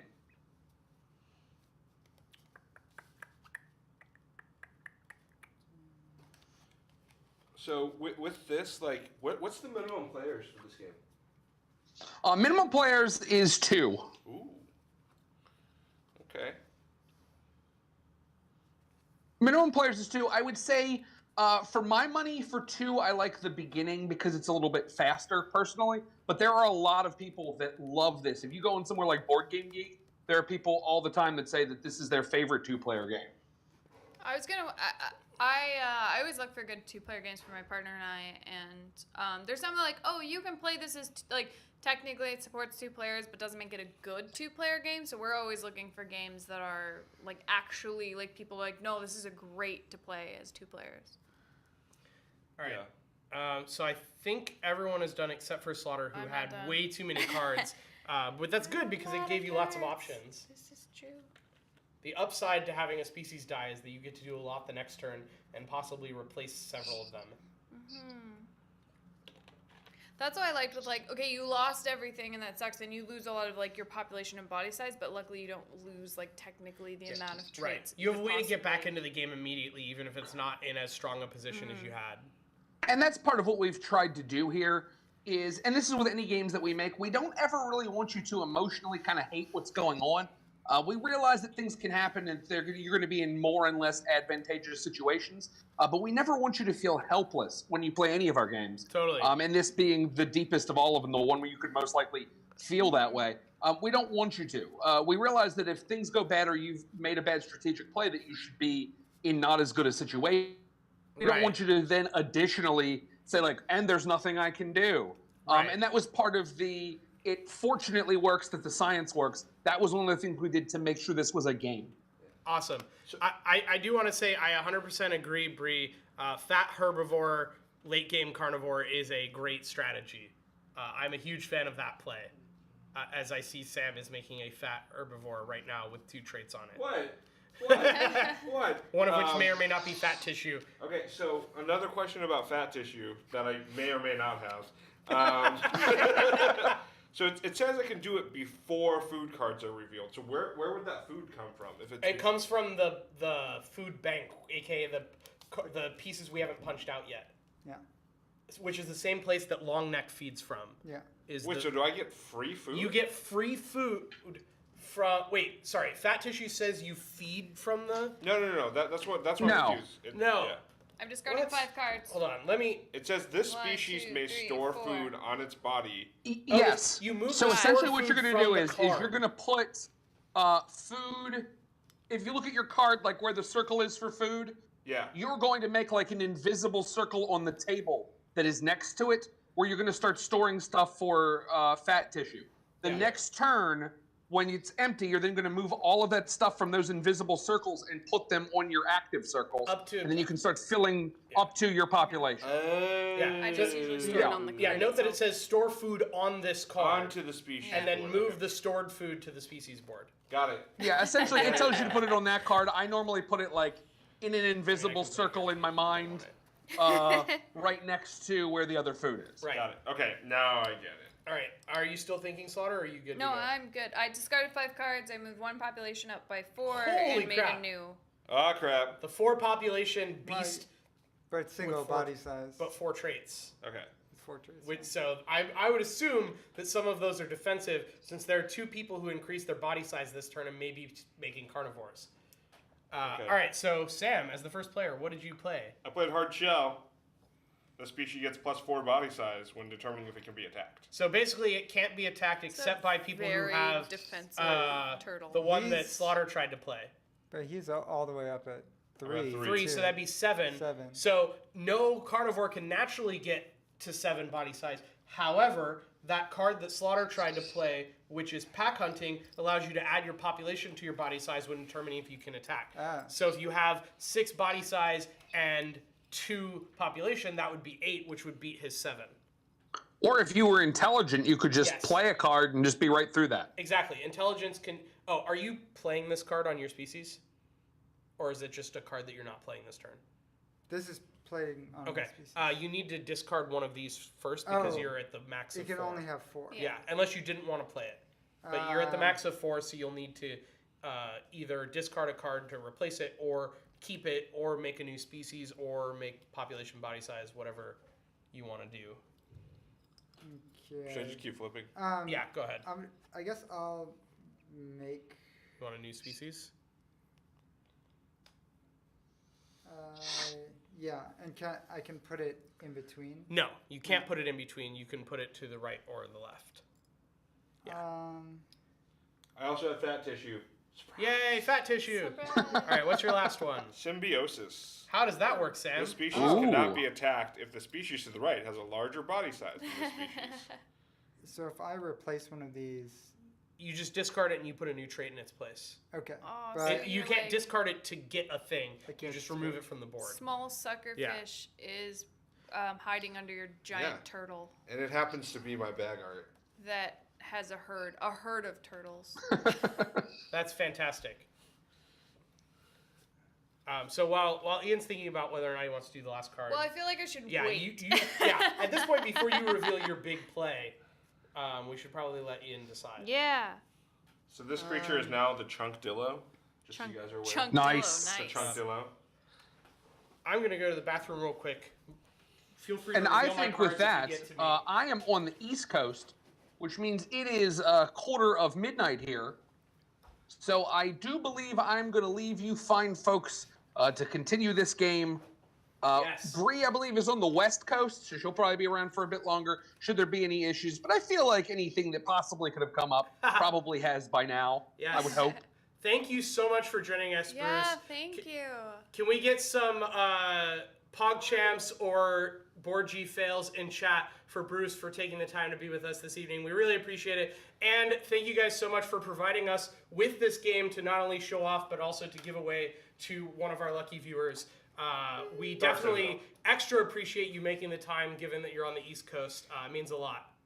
I just want to thank you so much, playing the game on the stream so that people get a chance to see it. We super duper appreciate that. Thank you so much for letting me come on here and kind of bark at you and interrupt you as you were playing a perfectly lovely game that I felt the need to interject myself in. So I really super appreciate that. And everyone out there that takes the time to look at our games, with all the games that come out, to look at North Star Games and to give us a chance to play our games, I just want to thank all of you. And good luck to whoever wins this game. Good luck to all of you. Yes. And once again, thank you so much, guys, for talking about our game and for letting me come on here and talk about it a little bit myself. Yeah, no problem. Yeah, And no, if any of you viewers out there are going to be at any big conventions soon, keep an eye out for Bruce and the North Star Yeah, feel Games free to booth. happy salmon me. You have to warn me if you just come up and just start slapping my arm. I don't know what you're doing, so I don't do it with you. But Just give me a wiggle little your bit of hand. warning. Yeah. I'm up for a good happy salmoning every now and again. Just walk up to him and wiggle your hand in his direction, and he'll get it. I'll get it. Absolutely. Very good. Thank you so much. Have a great, I guess, yeah, it's still night there. It's a lot of night here. All right, thank you so much. Have a good Bye. night. Thank you. Bye. Bye. Bye. All right, now I'm gonna go to the bathroom while you guys figure out what Ian is. I doing. figured it out. You figured it out? Alright, so I'm gonna flip. I have a long neck Okay. who is also nocturnal, Okay. who also has defensive herding, and is migratory, which I'm not sure we've played, so I'll explain that one. So I prevent one population loss from heat or cold. After the last species has fed for the round, take 2 plant food from the food bank if the watering hole is empty. What? So I won't die again. Hacks. Hacks. Well, I guess that's why you have population. Yeah. All right. It Well, like eats first, it eats extra, it is also migratory. It doesn't not eat. And it's defensive because of it. All right. I'm more Do resilient. you want to flip Jordan's? I'll flip Jordan's. So, to add to his fertile long neck climbing creature, Jordan is also migratory. Or whatever that creature's called. His fertile long neck. Can you name that one? He is a Waka Dotto. That's Mark not it as dirty as I thought it would be. Okay. And then his other one is a warning call. Your species to the right and left of this species can only be attacked by a carnivore with ambush. Yeah. Interestingly enough, that's an Annoyus, which reminds me of Jordan. I'm just kidding. Same. Same. Same. Shh, don't tell him. He's not here. All right. Alright. You want to go, Ian? What? Well, you haven't Oh, revealed yours. I need to flip my cards. Yeah. So I have a new species I put to the left, to which I added cooling frills, which has been played, but prevent 3 population loss from heat. Gets +2 body size when determining if it can be attacked. I like that one. And I got symbiosis. This species cannot be attacked if your species to the right has a larger body size than the species. Yeah. And then added cooling frills to my You pressed new message. species to the far right, so it also gets +2 body size. And I also added horns. So before receiving meat food, a carnivore loses 1 population if it attacks the species. Ooh. Okay. That's cool. Oops, oops, oops, oops. Oh, rip. Okay. Uh-huh. Uh-huh. Oh. Somebody stopped by before a stream and was like, "We're about to throw these cupcakes. Do you guys want them?" So And this we're is like, "Oh, we'll take one." so And then this they is left the super whole interesting. thing. So we actually went down 1 in cold, but that means we trigger a heat wave. Oh my god. So We have are a feasting. net -1. With net Yeah. -1, but I'm guessing that means for this turn. Use the climate effects on this card instead of the climate track. So this like replaces this. Right. So we're gonna. What do we get? What It did? doesn't move the thing, it just changes the immediate condition. Right. Which makes sense. So what I'm trying to figure out. Okay. So what does the 3 to 6 mean? Creatures with a body size of 3 to 6, I think, lose a population. I'm gonna look it up. Yeah, it's sick. I'm small. Unless Alright. you have 'Cause I was gonna be nocturnal. fucked. I also so there's also 9 food on here, and there's another 10 there. So does that mean Yeah. we're popping 19 out? Yeah, it is. 19. Ooh, guys, we got a heat wave. Holy shit. Climate population loss. Species with a body size range indicated on the zone lose 1 population for each climate icon on that zone. For each climate icon. Oh, so there's only 1. So you would lose Serenity Game Club, thanks for the host. One body size? 1. You would lose 1 population. That's a lot of food. Yeah. We got a heat wave. After going more cold. So people of population 3 to 6 all lost 1 population. All lose 1. No, people with a body size of 3 to 6. Oh, it's body size. All lose 1 population. I thought, okay. So I they're- see, because they're bigger, right? Yeah. For some reason, I thought that was population. No. That you lose population based on body size. Got it.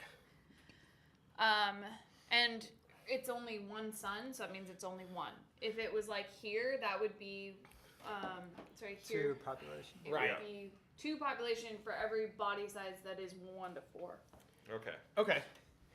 So, did I miss anything crazy like a carnivore? Nope. No. No. I have a carnivores. symbiosis, and I have horns. You have like lots of protection and cool stuff like migratory. I like that card.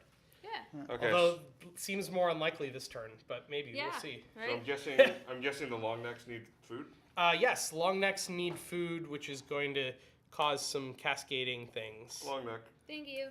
Long neck here as well. and more. I need 2. Sadly, there was no food left over last round, so I cannot be fertile. Nope. But Okay, Wakadoda. now I'm fertile and It's for the migratory, so I benefit no matter what the end result is. It's true. I don't know if it was smart to play them on the same creature, but it's fine. All right. I'm Oh yeah, and now we draw a new cold replacement card after Because we triggered yeah. that. Yep. So now on freezing, wherever that is, we get a new event called Glacial Thaw. So whoever keeps making it colder is really, really trying to kill our food here. okay. So I'm gonna start eating. And then we can discard all the. So food I'm cards if we using the want. foraging plus the cooperation to eat 4. Okay. And then you're basically going to be done except for fat tissue, right? Correct. Okay. I'm gonna grab something. While you guys. Yeah, now it's decision time, which sucks. So Although my we'll probably nocturnal, because nothing was able to attack it, Yep. is going to take a food. Nice. And then this guy is going to feed as my second. Awesome. As my actual turn. I am just going to feed once for my new species so that he doesn't die. And so, for the heat wave, because of nocturnal, you didn't take a population hit. I No, didn't have anything She didn't big have enough. enough body oh, size. it wasn't big enough. All Yeah. my stuff Oh, is small. yeah. Okay. Yeah. Okay. But Nocturnal would protect in the case that it would Yes. affect. Yeah. It would protect this one. It would not have protected Right. the other one. Okay. And so, I'm going to stand this up so I can actually see what this is in case we don't move. 1 to 2. so this guy feeds before my turn, Okay. and then, do I have to? Then you can choose which one you want to Choose feed which one. next. Yeah. Okay. Okay. Fat stores. Because I'm still foraging. Yep. Foraging fat tissue is a great combo. I am nocturnal, and then I'm just gonna That's eat. insane. I get my 1 food because my cards aren't that good. Maybe we will run out of food. I don't think so. I think we might have 1 left. That's it for me. I guess I will eat the one more. And I'm done. All right. Are you done, Ian? And I believe Wait, but fat. he filled up on Where's fat it? tissue. Slaughter is now full as well. So there's 3 left. Yay! Boo! But yay! Okay, so that's the end of the feeding phase.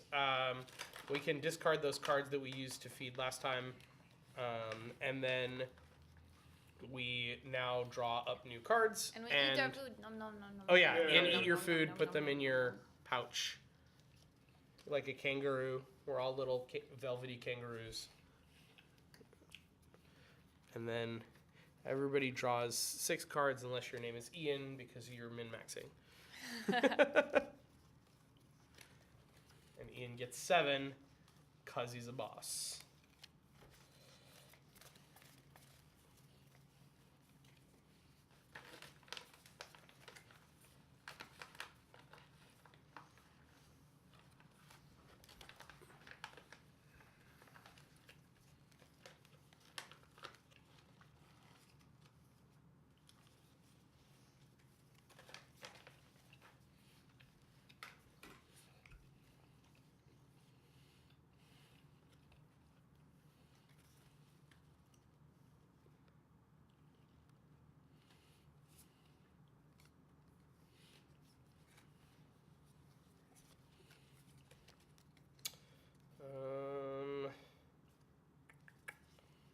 I think we're gonna go with.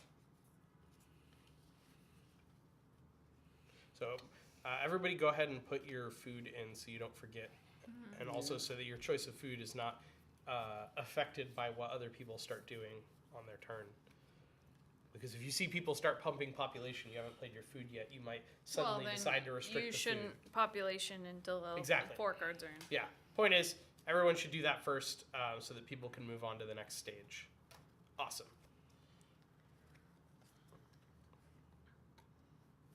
I think that's my one thing with I almost like when you're doing the strategy piece, you're like, okay, this is the one I'm gonna play, this is the one I'm not, like, these are the cards I don't want, this is the one that'll feed, and then once I figured that out, then I'll put my cards down. But Right. Oh, also, Slaughter gets the dino. Dino. Rip Sam. Rip me.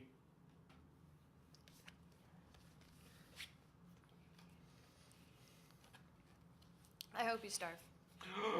I hope he does too. Oh. But he's not going to because he has massive food capabilities.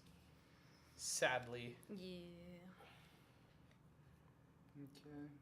I guess I'm gonna create a Jesus. species.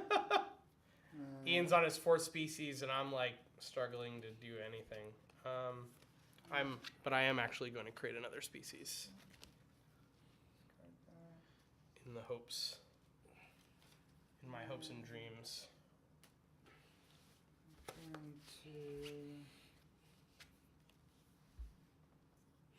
Is there a maximum number of species you can have? Is it 4? No. There's no max number of species. You can just create as many as you want, as far as I know. Hey, Goofy Funny, welcome. It's good to see you here. Dropping in. No max. We need to see more carnivores. I'm sure it'll happen before the end of the game.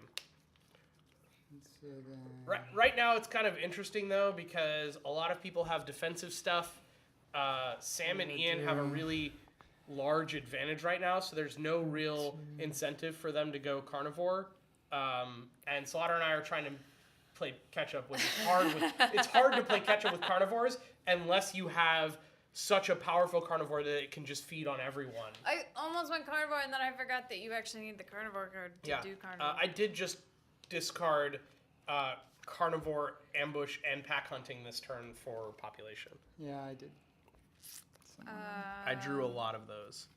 I'm gonna fix this because it's bothering me. I'm going to population. Remember to buy your tickets, everyone. We are giving away this exact copy of the game tonight. So if you haven't bought tickets yet, buy them now. Exclamation point giveaway to find out how to buy tickets. And this game was generously provided to us by North Star Games, the makers of Evolution Climate. I'm going to. Crap! What am I doing? Choices are hard when you have cards. Sorry, guys. My choices are easy because I don't have much I can do.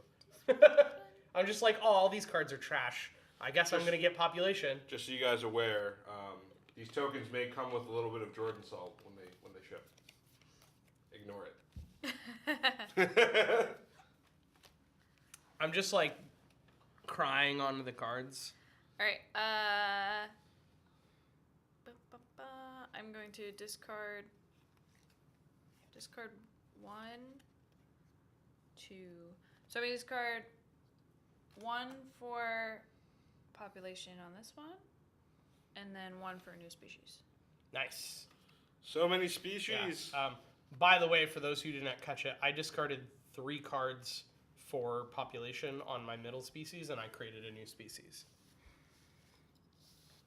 Yeah, keep buying those tickets, everyone. I'm ready if everyone else is ready. Yep. Yep. Okay, and I'm first. So, I have cooperation Ooh, nice.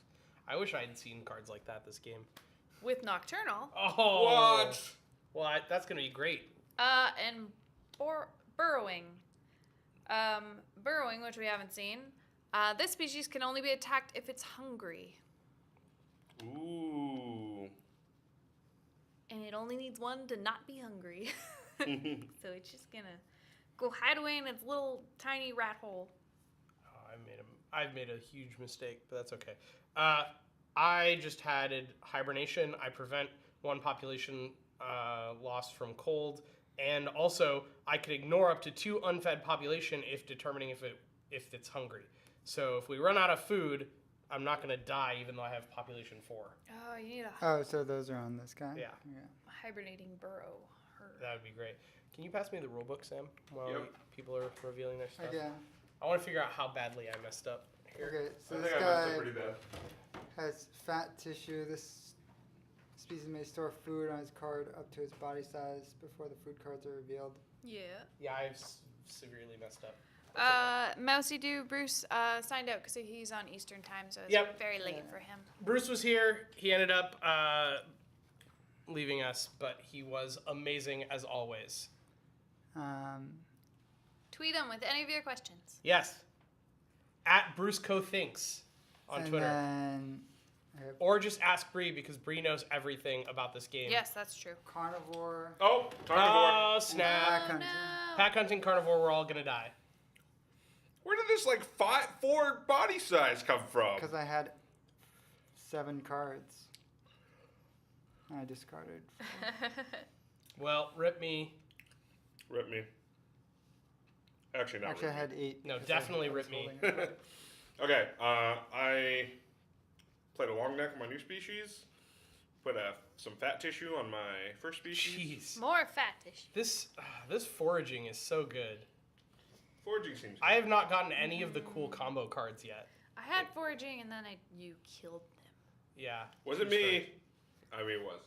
All right. So, would you like to? Oh wait, before we reveal the cards, who has before reveal effects? I have fertile, so I go up 1 population. We also have a bunch of long necks that need to get fed here. There's also fat nom, fat nom, tissue. nom. And yes, fat people who have stuff on their fat tissue already can move those to their creature, which would just be Sam right now. Okay, Okay. so A long So neck, I need two for Ian, 1 for Slaughter and I believe. Yeah. Ooh, here. 1 for me. 1 for me, and screw you, Ian. first turn. Ugh, Strats. this is bad. Cooperating long necks. This is bad. all right, Ready? let's see what we got. We are. All right, so where are we moving the climate track? I love Is Jordan. it getting colder? It's getting colder. Oh no! It wasn't me, I'll tell you that There much. was somebody played a heat, but somebody played too cold. And then Yeah. everyone else played nothing. I played heat. I didn't What- have any okay, cards what's to happened? play. So So that means not only we're also going to trigger an event which it's a thaw. Heat warming. play this card in the watering hole to modify the climate movement next round. Oh, so it's automatically going to be +3 heat next round on top of whatever cards we play. But everyone who has 1 to 4 body size loses 2 population, and we go -8 food. So we're basically all dying. Well, I mean, we have 22 food. Yeah, but how many? -8. But basically, everyone who has 2 population or less and does not have at least 5 body size dies right now. Oh shit! I didn't think of that. Yeah. Wait. That was why I said I messed up, because my brand new species is going to immediately die because What is the where? Okay, sorry. right. Where's the 5 body size come in? Oh, I'm confused. so 1 to 4 body size. If you have 1 to 4 body size, Okay, you yeah. lose 2 population. The only people that are safe are people who have 5 or more, which is or there are cards. or people who have cards that prevent population loss. So like this Okay, one cool. doesn't get any population loss because it prevents 2. Remember, Right. you're losing 2 population Yeah. because of this. Yeah. So if you have cards that prevent population So I loss, prevented 1 population. Yeah. Cool. Thank I Um, prevented 1, but that yeah. basically killed off this both. guy, this one dies. No, This one loses 1 guys, I'm not doing very from well. hibernation. This guy also loses 1 because migratory protects it. Remember, you draw the amount of cards that you lost for next Oh turn. yes, which Just sadly keep for me them. was nothing. So, Sam, you had 2 Crap. die or 1 die? I had 2 die. Okay. Remember, you do get to keep the food, but Yep. yeah, you'll have to remove the boards. Ian has his carnivore die, thankfully. Body size. Oh, 1 to 4. Yeah. Yeah, the carnivore dies. It looks like Yeah, the ones heat with cooling protection. frills are fine, right? Or no, that's from heat. Yeah, it's only heat protection. So your climbing nocturnal guy dies. Yeah. Wait, did you just lose everything? You lost everything. Ian just got wiped off the Oh, board. no! So whoever played that card with cold probably wasn't thinking about the effects of that, because You it wasn't me. I played Heat. That's not true. I totally was played very Heat. aware of the effects of other people. I just forgot about my own effects when I played the card. Oh, so it was you? Yeah, I was totally. Okay. Wait, so I So you get wiped off the board, but I you get to draw the draw. number of cards You get to that- draw like 12 cards, which basically means you come in next turn with we don't know what. Yeah, wait, it's Holy crap! 3, 4, 5. And you 6, get 1 7, 8, population. 10, Yeah. 11, 12, 13. So Ian gets 13 cards, which also accelerates the end of the game by drawing 13 more cards out of the deck immediately. So 22 minus 8, which means we have 14 food added. All right, 14 food, Mr. Puncher. I'll take the discards, and you can go ahead and draw your 13 cards. Food. Holy crap! And then Slaughter gets to start feeding. For those of us who have things Cool. that There's no survive. carnivores, so I'm gonna take nocturnal. Why do Wow, I- your why guy, do I have a food you here? barely survived from one of your cards. Oh, Was from it long neck. defensive hurting? Defensive hurting. Yeah.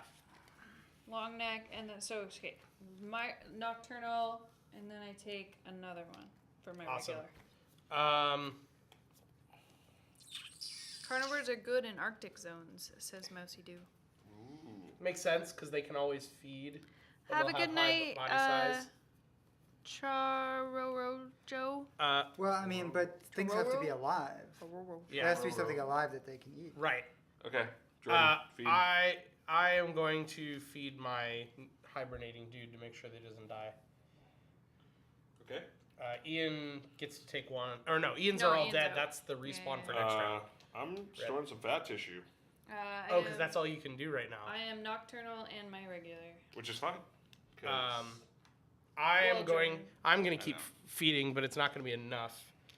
So I feed. Sam takes 2 more because he has 4 body Did size. your population go up from fertile? It did, but then it went back down again. Got it. All right. Thankfully, only 1 because I have I'm done. You're migratory. done. I will take my last one. Your 6 population.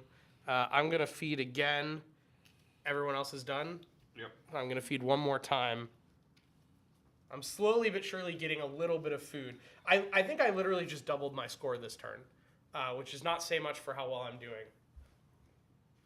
And then Ian gets a new species. You also get to draw 5 more cards right now because you have a species in at the beginning of the turn. Oh, Jesus. So Ian's going to have 20 cards because I think you saved 2, right? Yeah. So Ian has 20 cards right now, which means there's probably a lot of species coming out. I'm going to draw my 6 really quick. 4, 5. This is going to get interesting. Be afraid, be very afraid.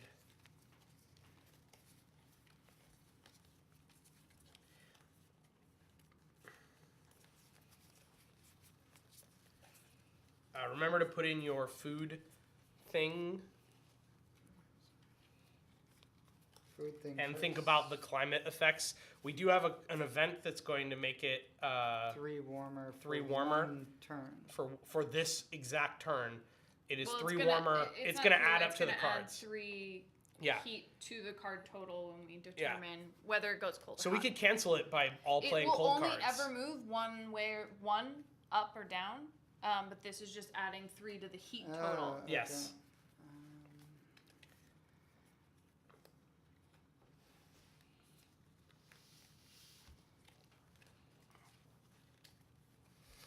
So if someone wants to tank us some more, they could play some more cold cards. That'd be cool. Jesus. Yeah, this is... I don't even know what to do with this. This game's getting crazy.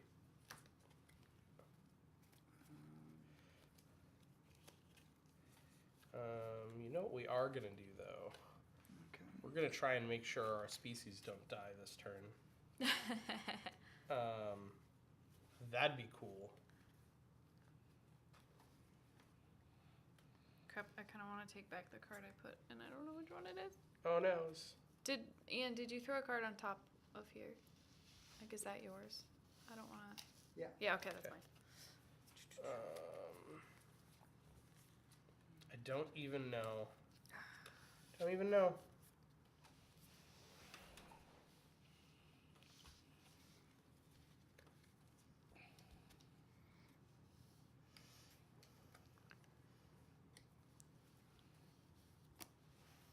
I mean, basically, if someone makes it colder at this point, all body-sized creatures lose 4 population.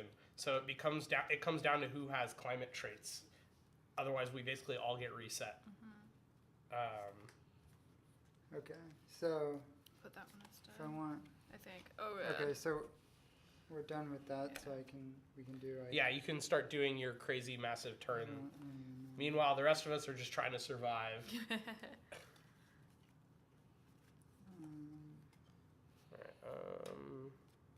So I guess do I'm gonna get 5. Go up to 5 body size. start with 2 species. I'll get you some cubes here, sir. Tell Bruce he's getting old. True story. True story. For those of you who are joining us for the first time tonight, we do this every single Wednesday. We play a different game every week. Sometimes they are games that were awesome. We have awesome people like Bruce who come and join us as special guests. Other times they're games that are currently on Kickstarter, like we did with Heroes Welcome or Red Dragon and Munchkin recently. Other times we played classic games that we like, such as Codenames or even Clue.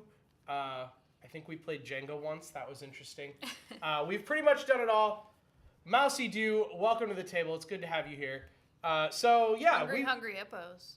We pretty much do this every week, and we've been doing it for just over 2 years. We had our 2-year stream anniversary last month, or at the beginning of this month. Wow, I've already lost track of what month it is. A couple weeks ago. And we've also recently started doing some Saturday streams. We stream here on Wednesdays from the Twitch office, which is where we all work. And then Codenames is an instant classic. That's what I meant in my head. Instant classic. And then so actually this weekend we're gonna hey, I called it out early, but yes, welcome to the table, Mousy Dew. I'll say it again. This weekend we're actually gonna be doing a special tabletop day game. Bree, we are located in SF. We work in San Francisco. Jordan we all just play. doxed us. Yeah, we're dogs forever. It's really easy to find people in SF. It's such a small town. You did say the Twitch office. Yeah, We are at Twitch HQ. they all know. They already know we work at Twitch, Sam. No! Bree, you should come join us on stream sometime. We love having people in person. So this weekend we're doing a special tabletop day feature of a new role-playing game called Endless Realms, which just launched on Kickstarter earlier this week. I think yesterday, maybe. So that's going to be happening on Saturday afternoon. We've got the head developer of Endless Realms joining us to GM a one-shot session, which we are super, super, super excited about. Mousy Doo, we have unfortunately not had the opportunity to do Extra Life yet, mainly because we have had a trouble scheduling it in terms of us being available on the day that it happens. But we would definitely love to do stuff like that, do charity streams and do like tabletop marathons. Yeah, so before I started at Twitch, I did do an Extra Life 24 hours at a board game store in Alameda, which potentially could be something we do this year. Sure. Depending on free time. So we've definitely thought about it, and we'd love to do it. It's just a matter of logistics. I hope that some of us who are not doing the session on Saturday get a chance to stop by Tabletop Tap Room, Bree, and come check out the cool exclusives that you're doing. Sadly, unless I'm really, really on the ball with getting up early on Saturday, I doubt I'm going to get to actually make it to Tabletop Day in person because we're going to be starting the stream at 4 p.m. So maybe I'll get to something in the afternoon, but since I live in the East Bay, I'm likely going to end up at some place like Games at Berkeley rather than in SF itself. I'm discarding 2 for that. But yes, we would love to have you come demo a game for us, Bree, or do anything new. We love having special guests on stream. It's definitely an extra special treat when we have guests who are actually local and can come stop by the office in person. Really just add something extra special to the stream. We had a penguin come on. Yeah. She like sat off camera, so you don't have to be like worried about coming on camera. Wow, 12 hours of gaming on Saturday. That sounds awesome, Aaron. Oh, Victory Point? That's in the East Bay, right? Yeah. That's like the board game cafe. And in Berkeley, right? Yeah. So I'll probably stop by Victory Point or Games of Berkeley. I've gone to Games of Berkeley the last 2 years, and there's actually a game designer, Grant Rodiak of Hyperbole Games, whose spouse works at Twitch, and I met him at Games of Berkeley, and he's been there the last 2 years, so that's always a fun time for me. I haven't actually given it enough thought to know where I'll go this year, but I will hopefully make it out. I hope some other people from our team will be able to come out and do some stuff. And then near the end of the day at 4 p.m. Pacific, we'll be doing our live stream right here on this channel. So hope you guys are able to come check that out once you've gotten all your exclusive goodies from your local Tabletop Day events. Ah, Krispy Kreme. That sounds amazing. So these are the ones I'm discarding to like change. Oh my those up God. here. Well, it's just Yeah, when you have a lot of cards, it's difficult. Life is rough when you're named Ian and you have 20 cards. So tough. I think you're first now. Oh, yes, I am. Hello. Don't want to know what you're doing to that. Apologies to anyone who's getting this game. I'm petting it. Wouldn't you want to pet something this adorable? Aggressively petting it. You don't want to see what aggressive petting looks like. Ooh. Nope. No. Nope. Nope. Yellow light. Definitely not. Red light. I'm told there will be Twitch presence at Tabletop Tap Room. I don't think it's necessarily any of our crew specifically. I have heard rumors of things happening.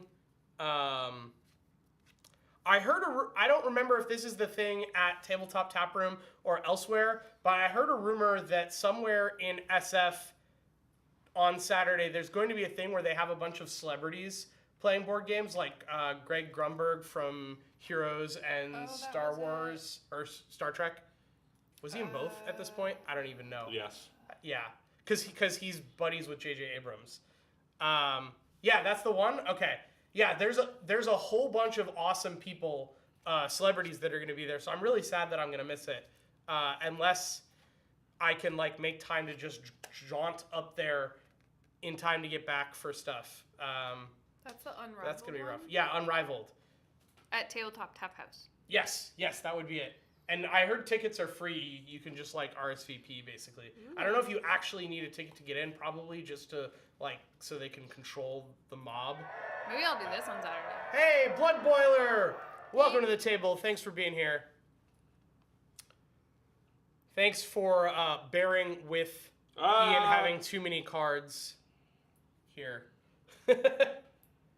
We will be able to move on in a moment, but Ian just got wiped off the board for those of you that didn't see it, so he's got lots of choices to make as he comes in and tries to destroy us all.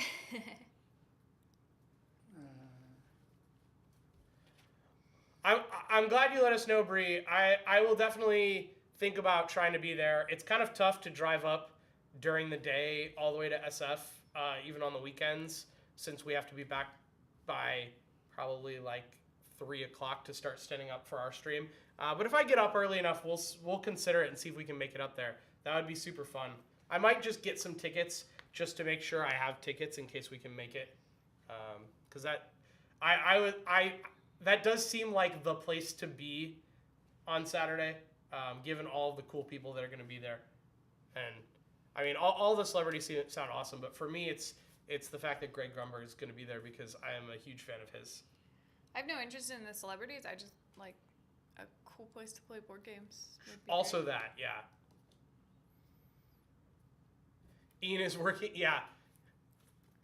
All right. Yeah, nothing happened because Ian has too many cards to play. Sorry. So these are all cards that I discarded to boosts. All right. So lots of body size. Hopefully somebody played some heat cards or not too many cold this turn so that we can not die. How many carnivores did you play? I mean, this is a good time to be a carnivore. You're going to die if you're not big. Yeah. But you could also be a carnivore and just eat the things that survive, and then the people who barely survive because of their traits just get eaten, which would suck. All right. So you have played. All the cards are ready. So starting with me, let's reveal what you played. I played Defensive Herding and Burrowing. So I can only be attacked if hungry. I can only be attacked by a carnivore with larger population, and the other stuff I already had. Okay. Basically, I'm not playing to win at this point. I'm just trying to not die. Okay. So the place to be on Saturday is Tabletop Tap Room in SF Heroic Logic. Bree will be there demoing the latest beta build of the Evolution video game, which sounds amazing.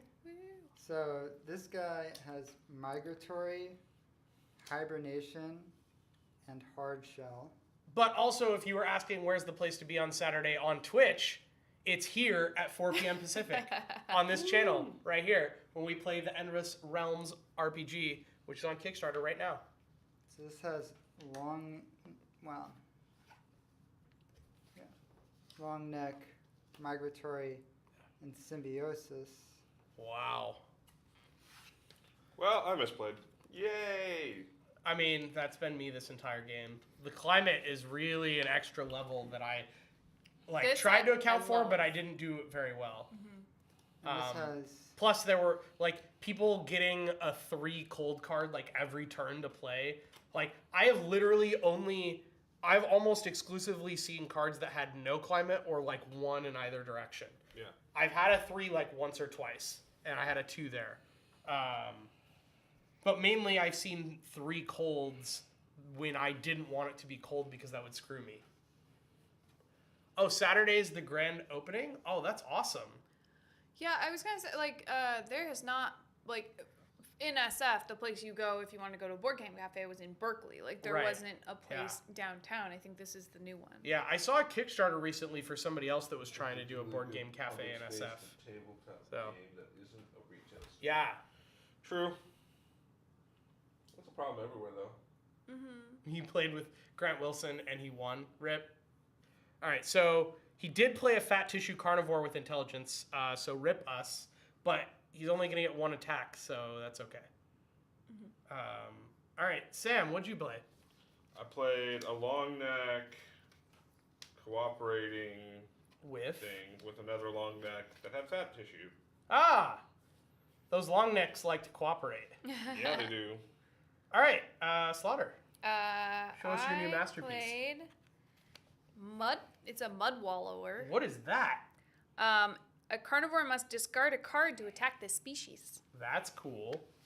And it also has horns. So if a carnivore attacks this, it will also lose population to attack the species. Wow.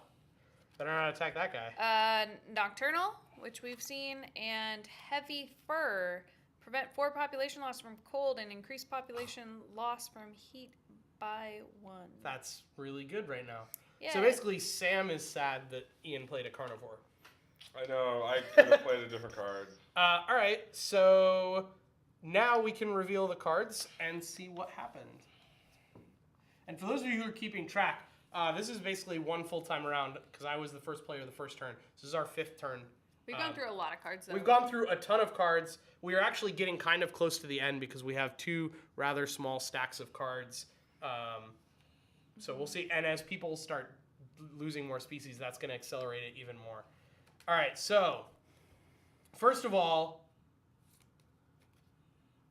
one person tried to be mean, but there were 2 saviors, so we're at like a net 6 heat. So we go up by 1. So we go up by 1.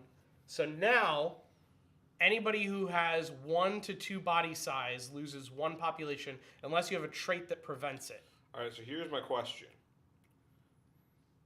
Do these effects come in before If the you population hand me loss? the No. thing, I can tell you, it says right here. No. They die first. Trait cards that, actually, yes, before we revealed them, we should have triggered it. So yes. Oh, okay. Yes, so you're Boom. good. You're good. You will get to feed before you lose the population. That was just my mistake. I always get eager to find out what the cards played were, and I forget to trigger the trait cards. I need a long neck, please. Yes, that's 1 long neck for me as well, and 1 for Ian, who finally had his cooperating long neck stranglehold broken, and then got another one anyways. Well, It's not cooperating. That's true. just keep this. Okay. All right, so now that we've done that, now we go ahead and resolve the climate. So anybody who has 2 body size or less loses 1 population unless you have a trait that prevents it, which I do. I do. So I lost these 2 and then I have the trade prevent on this one. Okay, and Ian's fine because all of his are 3 or higher. And I have trades too. Yeah, but- great. So we all went like super hardcore defense while at the same time moving the climate up. Good job, everyone. Then we will go ahead and figure out how much food is going in. So that's a -4. Wow, this one person is a huge asshole. Not only did they play a double cold card, they also played a negative number. Wow.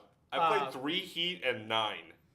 Okay? No, you didn't, because there isn't a 9 in here. Is it an 8? 7. 7. 7. Okay, Yeah. 3 heat and 7. Yes. So basically, these 2 don't value food because I played the other 7. So we're at, let's see, 14 minus 4 is 10, minus 1 is 9. 9 more food to the table. 9 more food to the table. Yes, we are giving away a copy, Mousy Doo. And if you already have a copy, you could win it and give it to a friend who doesn't have a copy. Like me. It's true, I also don't have a copy. I have a copy. Damn you! But I'm more friendly than you This is true. Oh. You're the guy who made everybody die. Hold on. That being That's said, true. if I get it, Jordan will also get to play it because he lives really close to me. So, You again, could say the friendly. same thing if you gave it to me. Yeah, no, but see, like, I'm more friendly. I have more space for it. More friendly. Okay, so that is it for the modify environment phase. So now we begin feeding. Very, very Sad exciting. face.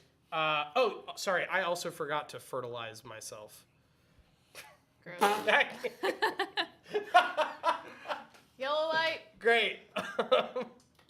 I'm just gonna go ahead and take a food Okay, now. so just so we're clear, the carnivore effect, does he get to choose? Does Ian get to choose between carnivore and feeding? No, No. carnivores Carnivore haven't- cannot feed from the watering hole. They can only feed by attacking. No, I know. So like, Oh, yes. in turn order, Yes. he chooses You choose one creature to feed each time it is your turn. Do carnivores happen after or whenever? It's I on actually your turn. think it's whenever, yeah. It's So you just pick the one you're gonna feed. yeah. So he could immediately try to attack now, if he wanted to get that out of the way before feeding his other stuff. But that becomes a risk-reward thing of like, will I be able to feed my other creatures from the watering hole if I don't feed them right away? But you do have a choice. Yeah, Absolutely. I mean, I'll just feed. All right. I'm going to stock some fat. I'm kind of hoping that the this fat tissue stuff that's in play really wipes us out this turn in terms of watering hole food. That'd be real nice for us migratory people. But not nice for your fertile. Nah. I feel like your fertile one's I'm hedging one my way and bets. your migratory one's another. I'm hedging my bets. No matter the result, I benefit. So hold up. Both my nocturnal ones feed, right? Both of them feed, and then this guy will also feed, just regularly. Well, we definitely appreciate you being here, Bree, and we totally understand if you fade out here since you got to be up early to do all the awesome demos in SF tomorrow. Well, no, that's not tomorrow. Wow. I don't even know what day it is anymore. Wednesday. My brain is dead. But either way, thanks for being here before you fade out on us. And we'll totally make Mousy Do answer all the rules for us now. Yeah. Is it my turn to feed again? Yeah. All right. I'm going to feed this guy. Yeah. I don't think there's any right choice for me right now. Thankfully, none of my people can be attacked very easily. Attack Jordan. But Sam's can be attacked for free. Jordan. Attack. You could just kill his long neck species. Attack. Yeah, You only need one food. yeah, I'm gonna do that. Which one? Your long neck. Oh, I have actually, two. do you want the long neck with fat tissue or the cooperative long neck? A cooperative one. So I still keep this. Yeah. And then this dice. Yeah. And then So you draw 2 new cards. You Well, take. Luckily two, for Sam, eight. Yeah. yeah, you don't take food from the watering hole for eating, yeah. And then since this is the first time we've actually had a successful attack, I just like to point out that the food tokens are double-sided. They have plants on one side and like chunks of meat on the other side, like limbs of creatures. So Yeah, Bree, you can get in touch with us through Bruce. You can also tweet at us at Tilted Tabletop, or you can join our Discord, ! Discord. If you go and join our Discord through that, then you can find me. I'm Axel on Discord. Most of us are on there, so you can just post in there and send us messages, and we will be happy to meet up with you in the future. All right. Wow, there's only 2 food left. That sucks for me. So you're migratory. I know. I'm okay because I have the hibernation. So I'm actually just barely okay. So I'm going to do that. And that way I won't lose any population. But Hibernation prevents me from being hungry, so I won't lose any. you won't on lose this one. population, but this guy's gonna feed regardless, and you want this as end game points, so you should just feed that one. It's population. But this guy's not going to feed regardless because there's only 2 food left and a bunch of other people. still- Migratory. migratory. from the bank, not from the watering hole. not from the watering hole. Yeah. It's when it's empty. It can take. Waters only said that like 10 times. No, Only 10 times this round. But does that He doesn't ever listen to me. is that limited by my population? I mean, personally, It's I it's limited. Up to your population. Yeah, you can take up to. It just lets you take like 2 extra food. Okay. I well- personally feel like we should just let Jordan Yeah, lose. yeah. You can, I mean, you, I didn't know that it worked that way. I thought it was extra on top of your Hey, population. I only fixed one of yours. I didn't fix yours first time you did it. Well, I'm moving them because that is a rules clarification that I did not know. That's the point of Then migratory. you So take when it. this empties, you still have the Okay. ability to take 2 food from the whole bank. All right. Got it. Which Oh, food is how you By the win. way, because there was a gap here, does this mean they closed They the close gap? together. Yep. There's not a gap that you can put stuff into. Yes. Did Ian take his last one? Okay. Yes, Ian took his last one. And then We're we're gonna. Yeah, migratory gets everybody gets 2. I think because we each have 1 migratory, the 3 of Yeah. us. Yeah. I have 2, but the other one doesn't have population to Ah. absorb it. Thank you. I now understand how this works. How did, like, I just thought it was like you get an extra 2 food. I didn't realize that. No. I didn't realize that there was like a point between feeding and losing population that you would basically feed through migratory. I didn't understand that part, but it makes sense now that you've explained it. This is a cool. So how do new attacks work when it comes to carnivores? So they need to have body size higher than yours to be able to attack you in the first place, and then obviously traits come into play. He has intelligence. They gain a number of food equal to the body size of the creature they attack per attack, but they are still capped by their population. Okay, but what does per attack mean? So he can keep attacking until his population is full. So if he had like 6 population and you had a dude with like 2 body size and 1 population, or like 3 population, he could attack you 3 times for 2 each time until he gets to 6. Because you have 3 population, you can lose. So I think it wouldn't you die would until only the 3rd attack. you would only lose one. You said No, 3 population. they're separate attacks. So each attack he loses another population. 1 population. Yeah. So if Ian attacked someone 3 times, I would have they to would have lose. each You would have to turn. have enough population to eat the food. Yeah. Yeah. So one way to defend yourself against carnivores if you don't have the traits is just have really high body size and at least 2 population, so that they basically attack you once, get all the food they can carry, and then they're done, and then you survive. That's like the cheap way to defend yourself if you don't have the right traits for it. Mousy Doo says, "Yep, that's right." Also pointed out that migratory stacks with fat tissue. Yes. So which Yep. is cool. All right. 1, 2, So we're 3, drawing 4, cards. 5, 6. And Ian gets his 7 again. And I have 1 He's extra. back on top. from Oh yeah. last game. And put your food in your bag, Yes. unless it's fat tissue food. I have a feeling I'm going to end the game with like 20 points.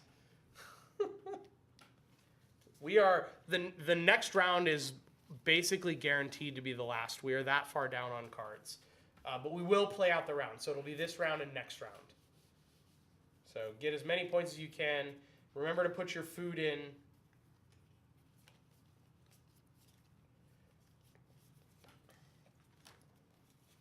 I keep kicking this.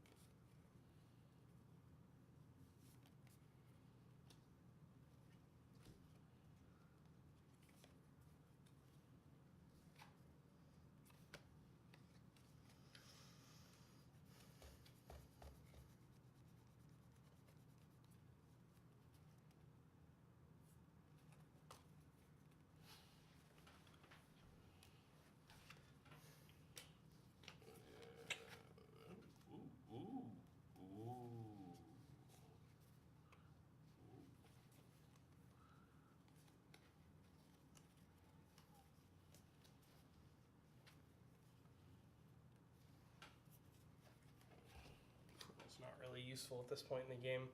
Might as well get rid of it.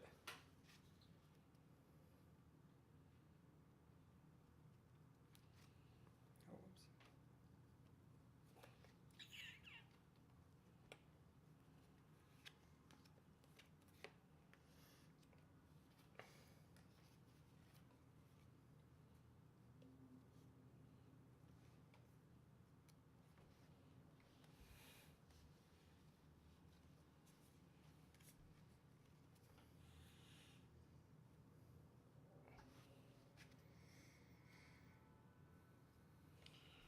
So, can someone explain how burrowing works?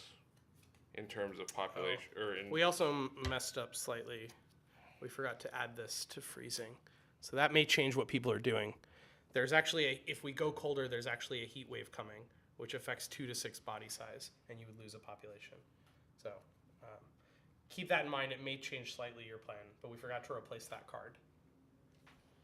Don't remind your competition to eat, let them starve, let yourself be the last to live. I like it.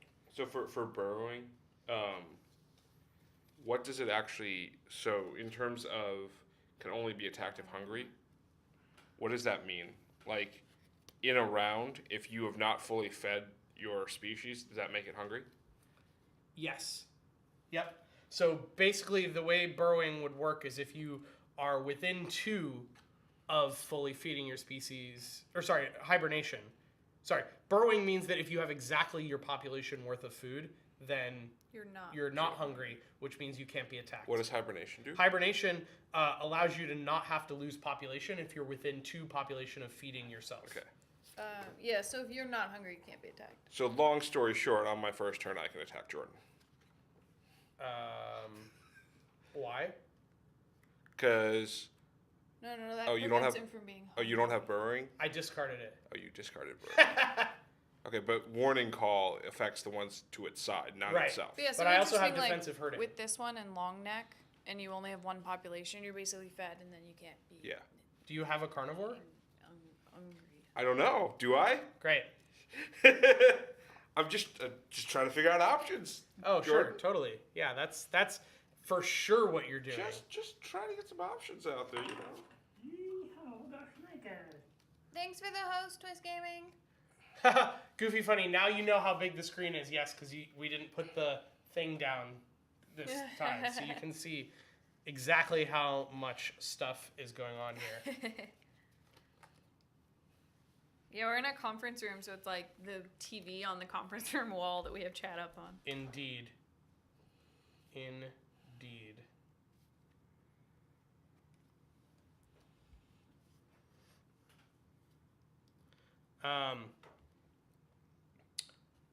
you hand me the rulebook really quick, Sam? I want to announce a rules clarification for people because I just now thought of it and I want to make sure people know about it before the last turn. Because it will probably affect the decisions Ian makes as a carnivore person and any other new carnivores that may come out this turn. So at the end of the game, you gain points for each food in your bag. You also get points for each trait card on a species that's still alive, 1 point each. And you get 1 point for each population on your surviving species. So, like, I wanted to call that out because there is a strategic benefit as carnivorous players to kill off species before the end of the game, which would be at the end of next turn, because that prevents people from getting points. So Cool. Just keep that in mind.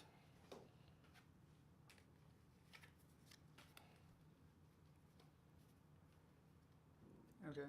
I'm going to...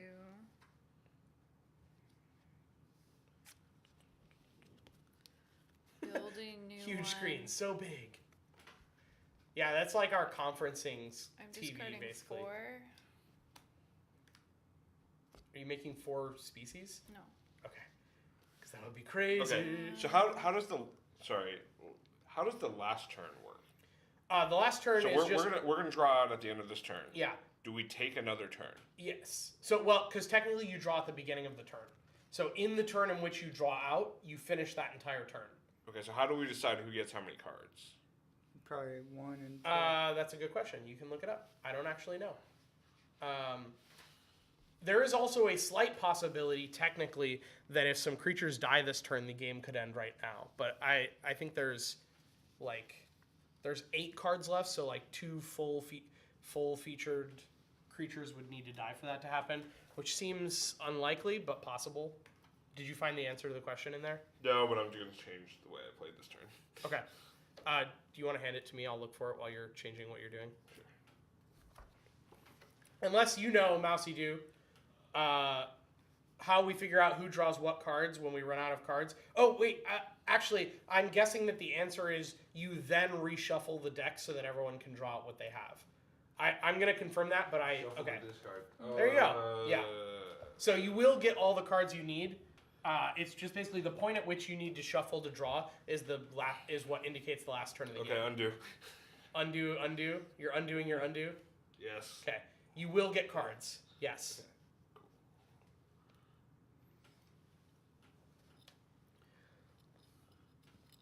We are very close to the end, everyone. Perfect timing too. Are these both mine, or is one of these yours? It's not mine. Great. I have 2 half-finished coconut waters because I forgot I didn't finish one, and then I got another one. Okay. All right. Ian's. Ian, how badly did you screw us? I don't know where the dino's right here. Yeah. I don't know where it is. I don't know where it is. Wow, you were the last keeper and you lost the dino Yep. after molesting it. Confirmed. Don't So- let And stick Jordan around. babysit. Buy tickets if you haven't already, because we're gonna declare the winner of the giveaway as soon as we finish the game. Once we declare the winner of the game. It's Yes. gonna be Dark Citadel. Call it right now. Undo. Yeah. Alright. Dark Citadel is gonna win. Confirmed. So I added Nocturnal and Cooperation. Nice. Cool. That cooperative long neck can, in fact, feed the carnivore, even though it's plant food, because it's an ability giving him the food. Okay. So I now have a carnivore. Oh, snap! Body Oh, size 6 man. Body size 6. with hard shell and defensive hurting. So no other offensive traits, but just really freaking huge. Got it. Yep. Right now, I put burrowing on this Badass dude, carnivore. and then I've got a hard shell over here. Wait, so you're saying you built up body size with fat tissue and made it a carnivore? Never saw that coming. No. Why? Why would that be a thing? I also have a carnivore. Yes, Mousy do. We But he actually climbs. did use the whole deck for the game. We forgot to pull out the 30 cards that you're supposed to pull out because we were distracted. So technically the game should already be over, but Oh, we didn't pull out the cards. yeah, Got it. but I think that's fine. Hey, Technophilly 619, welcome to the table. I think that's fine considering that 2 of us had never played before and I'd never played Climate, so the extra 30 cards kind of gave us a learning curve to get screwed by Climate and recover a little bit. Because I really want to have more than my 12 food by the end of the game. Okay. So Jordan, I think you Yes, reveal. So the I need to reveal that I have cooling frills instead of burrowing, so I get +2 body size when determining if I can be attacked.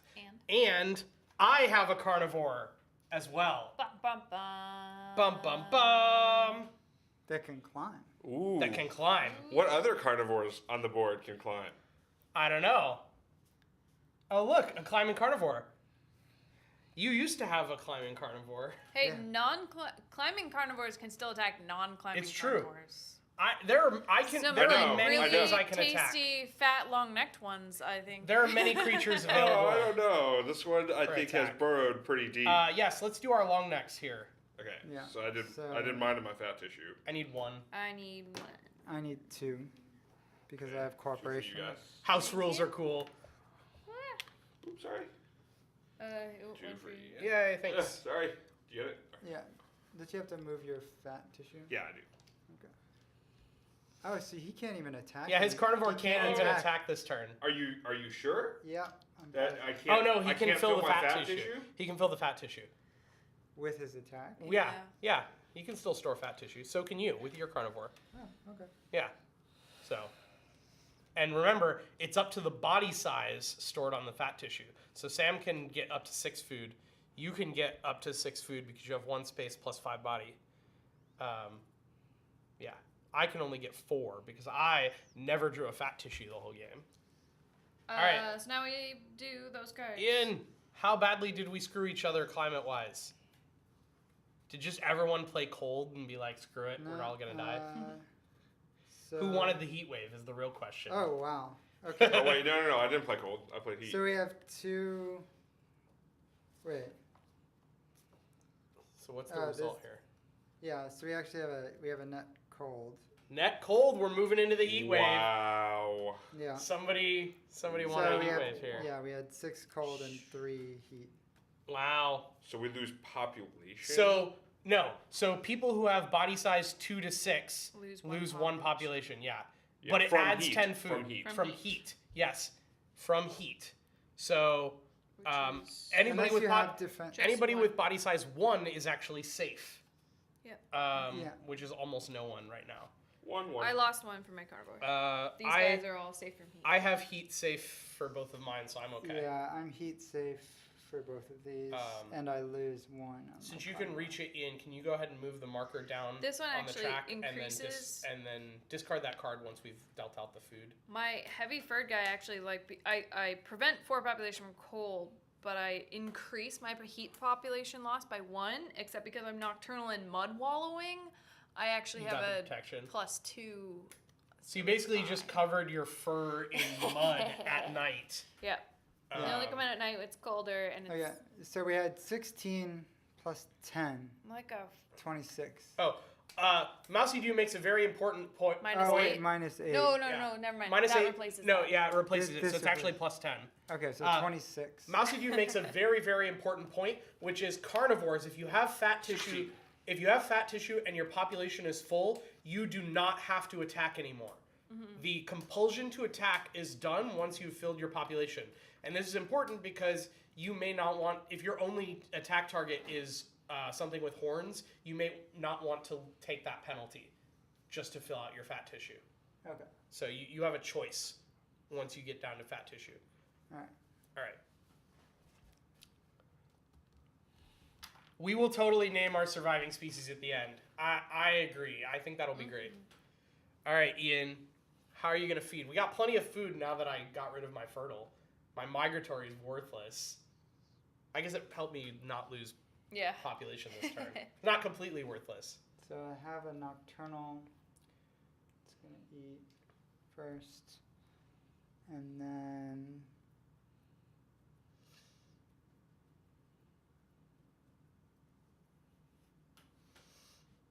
I wonder how many people are going to try and go Right, for the nuclear this- winter on the last turn. Just -4 population to everyone. Hey, I'm fine, guys. Yeah. Sure. I'd be okay. I Go wouldn't ahead, be guys. great. I get 2 nocturnal, and then I will take another one for this guy. All right. Ooh, no. I take it for this guy. I need to figure out who I can actually attack. What creatures have less than 6 body size and have no defensive cards other than climbing? That would be This both, is one of both them. of the other carnivores. You good luck. Yeah, that guy's fine.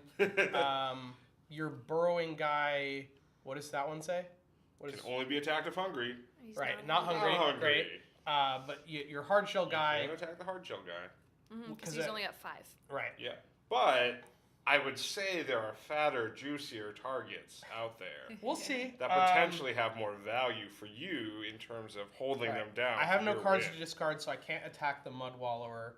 The defensive hurting, You don't have a great I don't have enough population. Your migratory symbiosis one is available, and then the last one has His hard shell. angry intelligence carnivore is also I available. know. Yeah. So both carnivores. And it's, look how and juicy it is. that. But that would just be one attack. Yeah. It's super juicy. And then you're full. Yeah. Or I could help the other carnivores kill off some species this turn by not wasting my one and only attack, because no one else can attack this. Exactly. So you get to attack it. But if he doesn't attack Oh. it, I'm not going to attack him. You And have, I'll like, help. I don't know about that. You should probably attack it anyway. I have intelligence, Yeah. so I can strip your defenses. Yes, he can. So good luck. Ian could attack. Got Ian could two attack my defense. one guy with intelligence, but it's kind of costly because he has low body size, so you don't get a lot of return for it. But the high body size ones that only have one trait defending them are really juicy. 2 traits. Yeah, but 2 traits. the burrowing guy has traits. 6 body size, doesn't he? No. Oh, is it 1? One. Damn you and your horizontal Oh, species! damn you and your vertical species. They make more sense. Okay.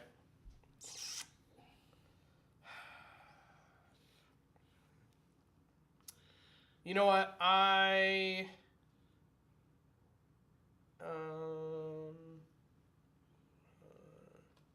That's fine. I'm just gonna go ahead and attack Sam's hard shell for 1 food. If you can pull me a food off No, the it's not punch dead. board. It only goes down 1 It's not population. dead. It only loses 1 population. It's not dead yet. Can you give me a food not from the watering hole? If we have any left.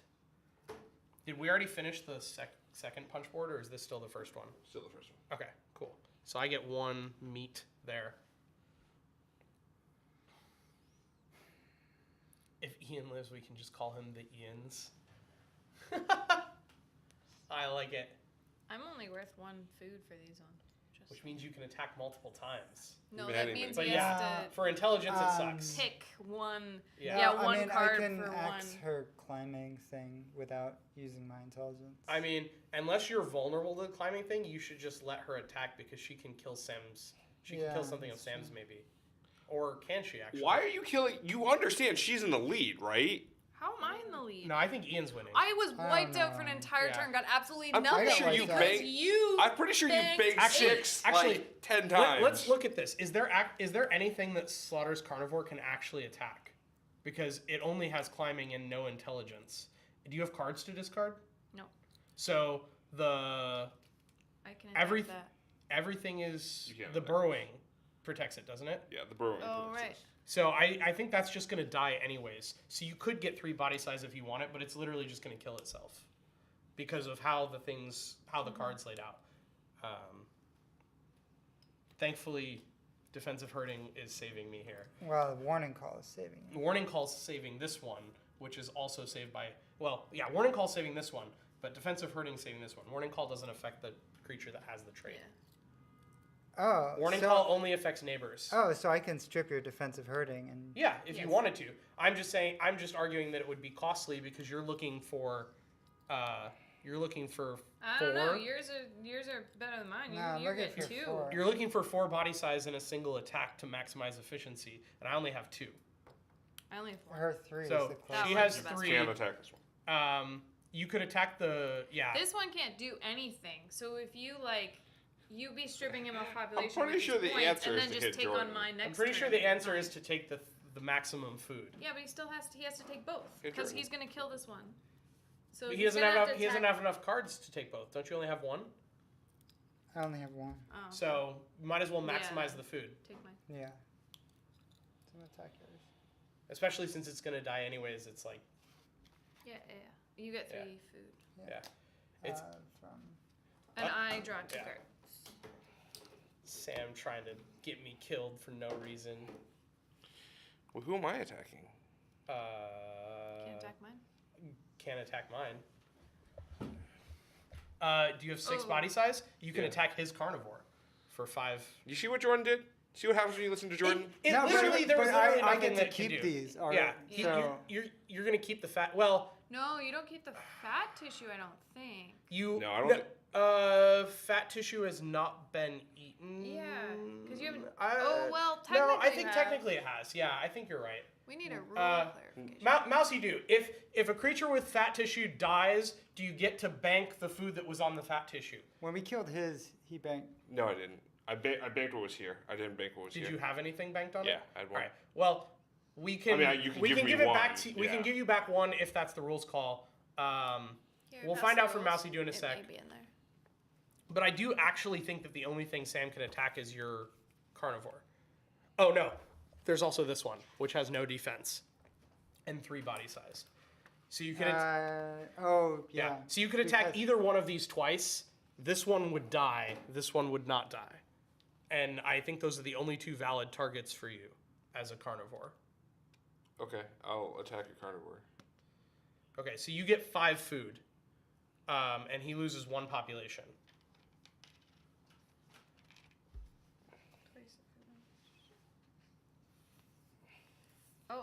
Place the food on the fat tissue in the owner's food bag if the trait is discarded. Great. The species goes extinct or the end of the game. Perfect. Okay. So, So you I will do grab score one. what's on the fat tissue. yeah, so you're good. And because it's not dead yet, you still have another turn to attack, which you can still get 1 more food, right? Yeah.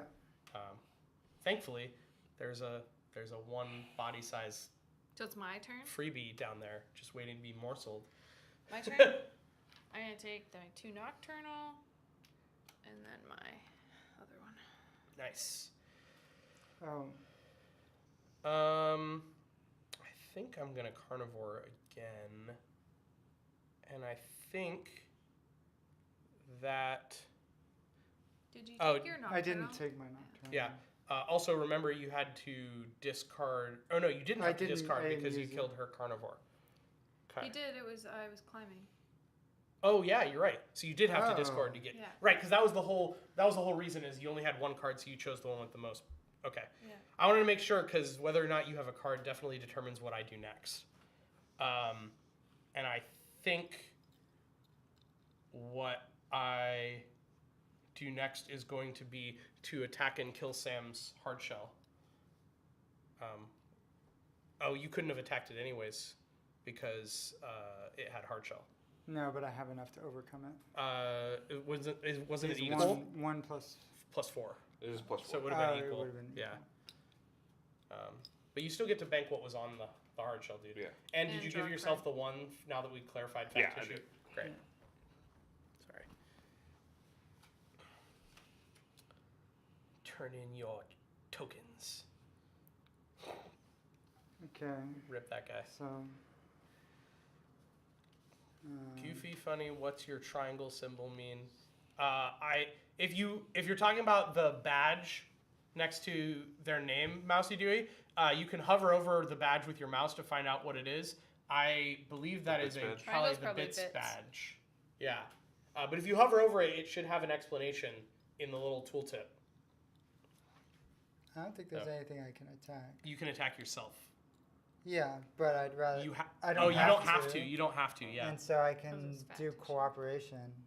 Yep. Exactly. Okay. Hey, Warlord Zap! Welcome to the table. Okay, so what do I need to attack Jordan's thing? You would need a larger population, which you don't have. Your hits gets a +2. Well, I also have defensive hurting. So the cooling frills, Sam's got me beat up, but with the defensive hurting, requires a larger population. Okay. So the only thing you can attack is these two. Okay. Which you're gonna get one food either way. So are you either gonna kill his carnivore or are you gonna attack the? I mean, I long guess neck? I'm going to get rid of the carnivore. Only because he didn't want to Is this attack the Jordan. Last turn. You No, just there's took- one more turn after this. Wait, you just took that out Oh, of your that's So you'll bag. get you'll get 3 Okay. cards. You'll bank all this food. You'll just Okay. lose the creature. Yeah. So I guess I'll hit it. Yeah. I mean, if you didn't, I was going to because I only need one more food. So it was kind of 6 one way, half a dozen the other. Well, no, but like earlier, you convinced him to attack, like not go after you. Yeah. Like, Yeah, because he would have been paying 1 food to make me lose only 1 food because I would have gone down in population.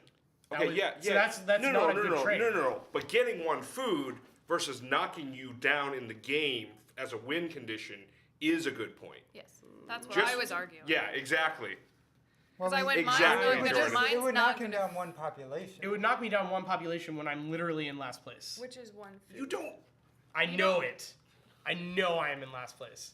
All right. What are we putting on the table if you're not in last place? I'll do a bean. You do a bean? Yeah. I don't know if that's enough. I think that's enough. 2 beans. I'm not gonna make everyone count theirs. I think I'm ahead of you. I don't know if you're in last place. Don't count it now. Count it No. at the end of the game. If Jordan is in last place. Well, I don't know if I'll be in last place at the end of the game. I think I'm in last place now. I'm trying Okay. not to be in last place. Okay, so we'll For sure. Trying not to be. Because what I like about this game is that you don't know Exactly. exactly where Here. you are. Here, use this. I'll- Use I'll- this from yes. this point on. Sure. So on your carnivore, Well, then I have to count what I have now. Yeah. I guess, did I'll you get use- attacked no, I at don't some know. point? No. So you have 1 extra resource that you can't have. Wait. No. Oh no. It was this. He. I lost to the cold. Because he Okay, got them all you from lost fat one. tissue and then lost it to the cold. Okay. Yeah, So that's then why. that's- I think it's my turn, right? I am going to just go ahead and just making sure. Yeah, I'm just going to go ahead and attack this guy for a food, if you can hand me a food, Sam. Yes, 1 population is a point. Unless you're causing an extinction, it's not that big of a hit. I agree, Mousy Dewey. Oh, whoops, sorry. Progression. It's called progression. Who's the silent person playing that we can't Progression. see? Nobody? There's 4 of us. We should all be on camera. Ish. I was probably hiding. Oh. Yeah, maybe Slaughter was behind. Here. Maybe Slaughter I was behind. here. Yeah, maybe you were When I leading was in and counting. she was hiding. Okay. Hi, I'm Slaughter. AKA Slaughter. So Okay, you Slaughter. are done feeding, right? Ian? Yeah. Sam, are you done feeding? Fat tissue. Oh, jeez. All right, and now I Doesn't get fat to... tissue have a max? It's your Yeah, body, body size. size. Oh, got it. Right. No, So you got not this to- fat tissue. This fat tissue. Yeah. Yeah. So you got to put 1 on it. You're done. Are you done, Sam? Yep. Are you done? Yep. All right, then I'm just going to take 3 more. This is my biggest turn yet for a total of 8. I'm so excited. He almost can't hide it. For those of you who lost creatures, did you make sure to draw up for traits you lost? Yep. Did you? Wait, I did. I only had 3. I only lost 1. You lost And I- 3. No, you lost 3. cards. So you... Yeah. Yeah, no, yeah, you're right. You have 3 And I cards. discarded the You one discarded that the I one, had yep. it because of her. Yeah. So we actually just barely avoided ending the game by 1 card. So we all get 1 extra turn because the slaughter was not worse. Ha. Okay. So Sam, can you grab half of this and let's just quickly do like a trade shuffle? Like just like 3 shuffles, trade, and then 3 more. To Ian's left, there's no one to Ian's left. Mousy do. Sam. There's not a 5th person to Ian's left. Well, There are only on screen, you're to Ian's left. there are only 4 players. Mousy do. I wonder if it's like the mirror. Like the mirror. Maybe the effect. mirror's It looks like reflecting there's a and it looks shadow. like there's a person. That could be me. Uh, That could be me. So we need I- another. Yeah. Yeah. Oh yeah, that's right. We need to flip another planet. I know Mousy Doo is not confused by the Oh. camera being mirrored because there's no way anyone would describe me as quiet. So it's impossible that Mousy Doo thinks that I am on Ian's left. All right, give me half real quick.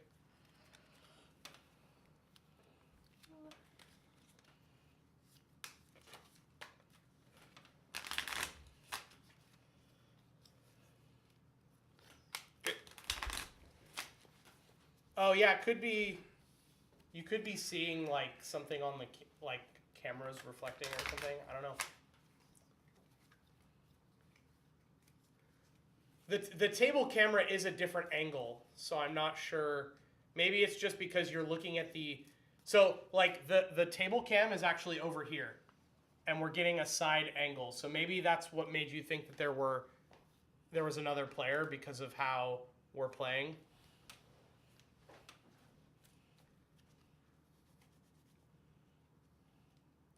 It's going to prove to us that it's a camera over there and no person. Proof! Alright, I'm going to take this card and 5 more. Have some cards, Ian. Or, oh, did you already take yours? Is Ian still shot? I can't see. Yes, but you want to go farther left again. Perfect. Alright, 6 cards, final turn. What do? Also, don't forget to put in food cards. Yeah. Figure.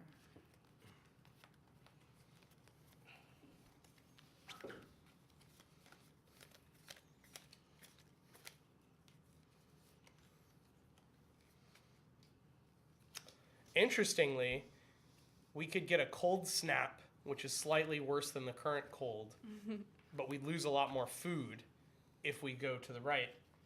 Basically, we're gonna lose at least 8 food no matter what happens with the climate this turn. So keep that in mind, folks who need food.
population card.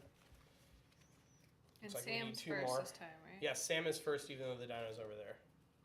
So that will probably affect what people want to do with the watering hole.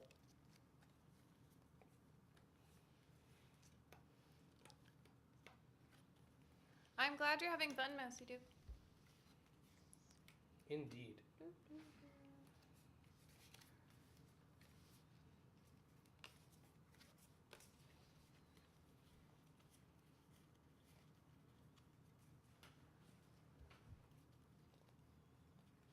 I'm going to borrow this real quick.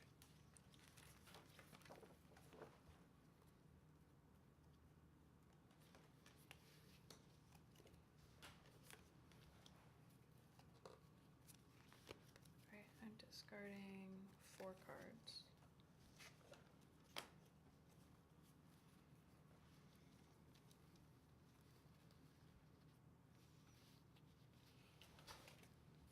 Hey chat, question.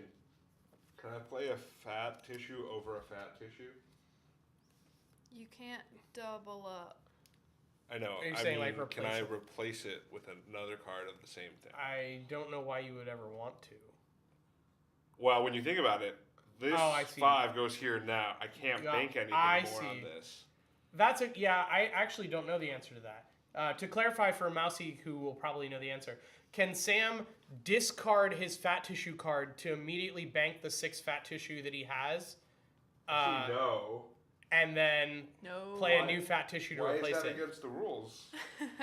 Probably if you voluntarily discard it, you can't bank it. It does or something. specifically say when in there. If you look up fat tissue, it does specifically say when you get to take them back off of. In this one or in that one? in that one. Yeah. Under they're like all they're alphabetical. Go that way.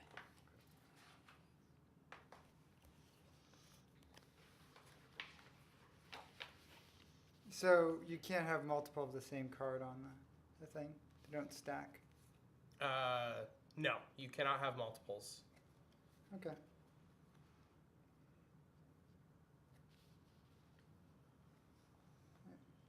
I mean, it says, Okay. place the food on fat tissue into owner's food bag. If the trait is discarded, species go extinct. What's the discard extinct, pile now? Or at the end of the game. Right. So it sounds like yes. Because I'm assuming discard means I'm voluntarily discarding it. Oh, if the trait is discarded. So maybe Mousy Dew can clarify that for us. Okay.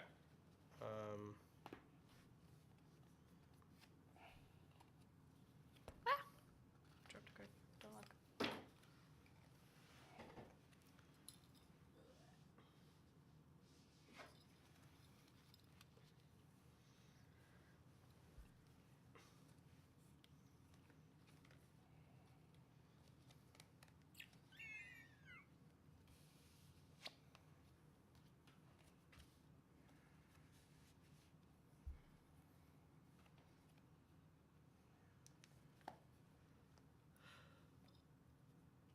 My phone is telling me it's past my bedtime.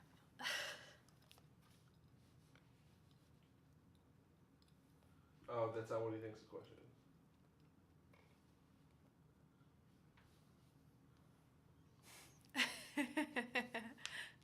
I did think. All right. Okay, well, what if I replaced it with another trait and then replace another trait with fat tissue? Maybe? So okay, you bank fat tissue. How is that a benefit though? Because you're gonna bank that fat tissue there. Which means at most, this card can generate 5 additional this turn. If I play another fat tissue, I have the potential of banking 11 this turn. Wow. Oh. New Nice. messages, new messages. Messages. I can just see the one where they're making fun of Ian. That's Mrs. Dude.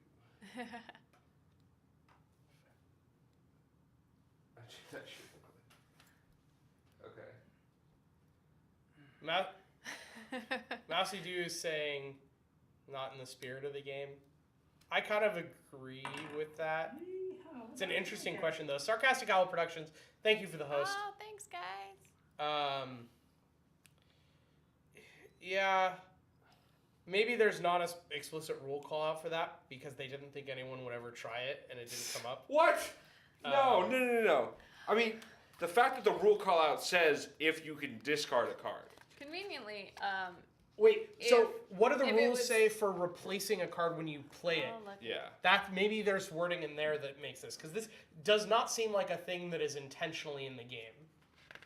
Is why I think Mousy is saying, yes, he's trying to max gain from the initial fat tissue by basically banking all 6 food that's on the fat tissue without having to put it on his population, so that he can then get like 11 more food this turn from his carnivore. Okay. Well, so let's ask 2 different questions then. Gonna have to send this to All right. headquarters. Definitely do that. Let's say I don't replace it with another fat tissue. Right. You would agree that I could replace it with another trait and bank fat tissue. Probably. Okay. I think Like that, at minimum, I yeah. should be able to do that. I think that is true. Okay. So Players do not get any benefit from removing a trait card in this way other than making room for another trait or removing a trait that's no longer advantageous to the species. What is the term used? I think that's in referral to like not being able to. Anytime during the game, the player may remove a trait card from any of their species and place it face up on the discard pile. This may be done to make room for another trait or because the trait is no longer advantageous. It does not say discard, it says remove. And Players put it on the do discard not get pile. any benefit from removing a trait card in In this this way, way. other than making room for another trait or removing a trait that is no longer advantageous to the species. I would say that is probably pretty clear. That you would actually You don't you get would to actually bank lose this. that food if you voluntarily discard Okay, it. Yeah. so what is the other status that would cause me to discard fat tissue? If it died. No, but that's called out separately, right? That's called out in the If the species goes extinct, it's Yeah. called out separately. under fat tissue. Right. So it's discarded, It comma. says place the food on the fat tissue of the owner's food bag if the trait is discarded, comma, the species goes extinct or the end of the game. Yeah, so that's 3 distinct things.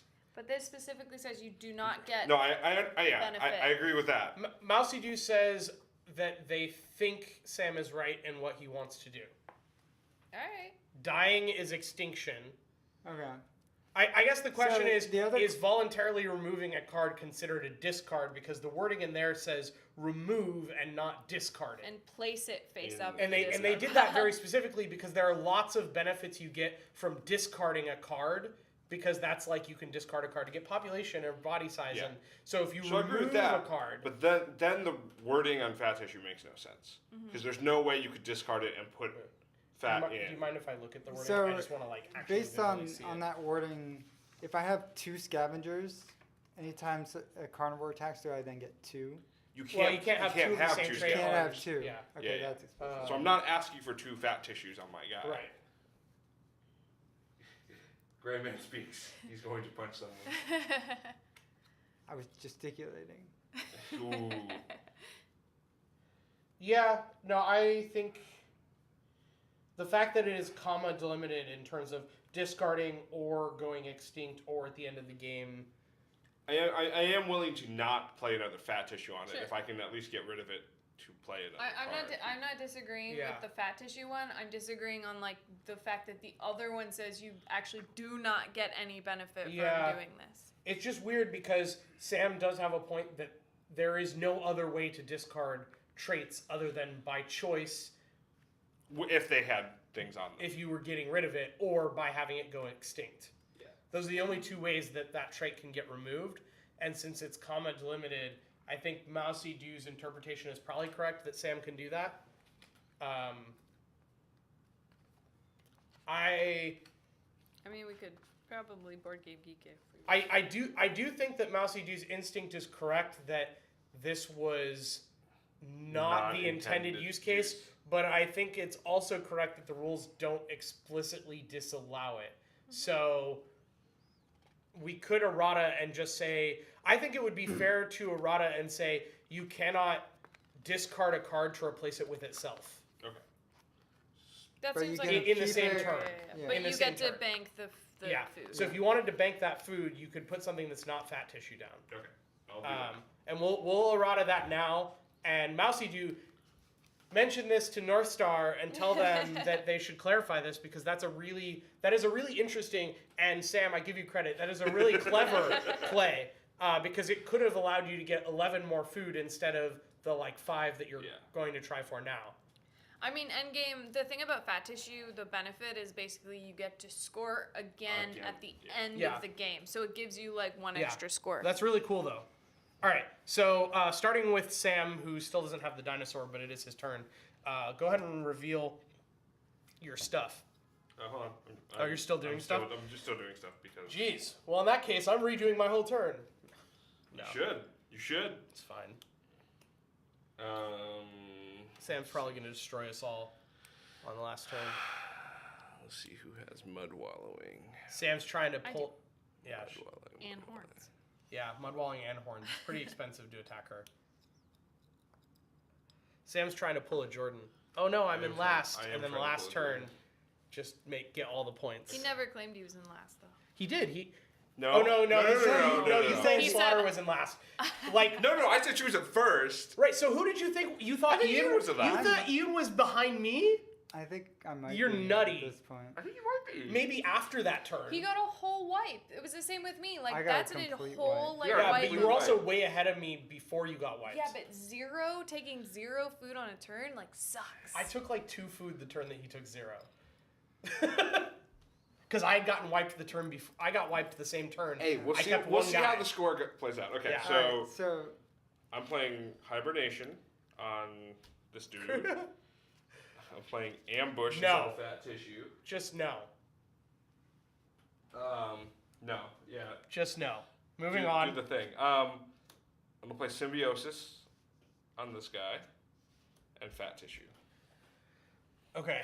So you added ambush. What does ambush do again? yeah, it Ambush allows you it- to get around. It ignores warning call, but more Oh, importantly, Great. it also ignores a defensive trait when attacking a species with migratory. Great. I'm so glad that I discarded God both damn it, you warning call discarded and migratory! migratory. Get wrecked, Sam. I have neither of the cards that ambush deals with. No. Okay, that's fine. Yeah. Also, Wait. Also, you couldn't attack me anyways because I have defensive hurting and 6 population, and I have 6 body size. Yeah, Not the only person who has migratory. I know. on the board. You just can't attack me. but I have also defensive. I hurting. Yeah. know. I mean, the warning call kind of affects So you. he can ignore your defensive hurting because you have migratory. Is basically what that comes down got to. it. But you only have 1 body size, so he's basically gonna ping you for 1 6 times. Or anybody else It's on fine. the board. Yeah. Because you're massive It's and true. It's true. All the hungry. carnivores can attack. I have 6 body Oh size. no, because you have 6 population. So Sam is the only one who can attack your defensive hurting one. Mm-hmm. So I guess we know what Sam's doing for his entire Well, turn. but as I'm saying, he can also attack other cards. Yes. That are can. more Which we'll find out once people reveal I mean, who but- else is vulnerable. horns, Ooh. scavenger, Ooh. Oh. Scavenger's that's a pretty great good. play and right now. defensive Right now, yeah. hurting. Basically, every time I attack that one, you're gonna get scared. Yeah. yeah. Um, Thanks. fail. I also played Scavenger on my 6 population that can't be attacked. And I've turned my carnivore into a carnivore with fat tissue, cooperation, and heavy fur. Yeah, that seems pretty good. We'll see how that turns out because I don't know what I can attack yet. It's a gamble, but I think there's at least one thing I can attack. So I've got scavenger, Wow. With warning call. warning call, and warning call. Oh wow! So literally, unless you have ambush. Ooh, sounds like Oh wait, migratory ambush. Migratory with warning call, so you doubly negate him. Yeah, but I can only hit him once. That's rough. But look how. Oh, you can hit this one 5 times. Yes. And So- I But get that 5. one you hit once and you're instantly fed. He can't because of the body size. Yeah, it's He 6 doesn't body have. size. He needs pack hunting to get past body size 6. Yeah. Got it. Yeah. All right. Well, so I'm gonna play a fat tissue. So yeah, I'm actually in trouble for my carnivore. I think. We're doing long. I have Can I have one long neck, please? Oh wait. I Oh need yeah, yeah. 3. One long neck. I no longer have anything that triggers, except fat tissue, which doesn't help me as much. This is 3 gonna be long necks rough. for Ian. This is gonna be rough for me. We'll see. All right. So I'm going to. Mousy, do it wasn't Wait, that we do this first. Sam Oh, yeah. could Yeah. bring all his food down onto his population, but he didn't Sorry, want you get to to do because that would mean that he couldn't attack to fill his population. Yeah. All right. Yes, no one's exceeded the max of 4 traits. Oh, I see. That was Dark Citadel's question. Yes. FYI, we played 7 warmth. and 7 warmth. Did we play any cold? No. No. All right. So we trigger the cold snap. Everyone with 1 to 3 body size loses 1 population, and we do -8 food. Yeah. I have cold protection I have here. cold Yep, me I've too. prevention So I'm across just the losing board. 1 population. This one here. doesn't have. Okay. I literally played heavy fur only in case someone played a bunch of cold and tried to nuke the world. I didn't have any good cold cards. I was I- like, damn it. I knew someone would want to if they had the card. I would've- Okay, so Sadly, I needed cooling frills, or I I would would have have played loved at to least 2. nuke the We had world. 9. Go into an ice age, guys. Yeah. Let's do it. so we got 9. Is that So after nine- the -8? Yes. Okay. So we had 17. Holy crap. That's going to be rough. So we have 15 food total available, and Sam goes first. Yeah, that's not good for me though, because I don't think I can eat enough of the grass in time. I should have. There was no real other way to optimize, I guess. Yeah. So I will take. I don't know how I feel about this. I mean, on the plus side, there's going to be lots of scavenging going on. Yeah. So I'm gonna eat. So we might as well take it from I'm the gonna eat water. some salad. I'm gonna eat some salad. Interestingly, oh no, this is the food bank. Scavenger takes forever. Yeah, thankfully. Oh. Well, it'd be Alright. same source anyways, which is My 2 nocturnal Food bank. guys eat some stuff. that's so good. That's so good. That's so it's 3 eating phases in a row.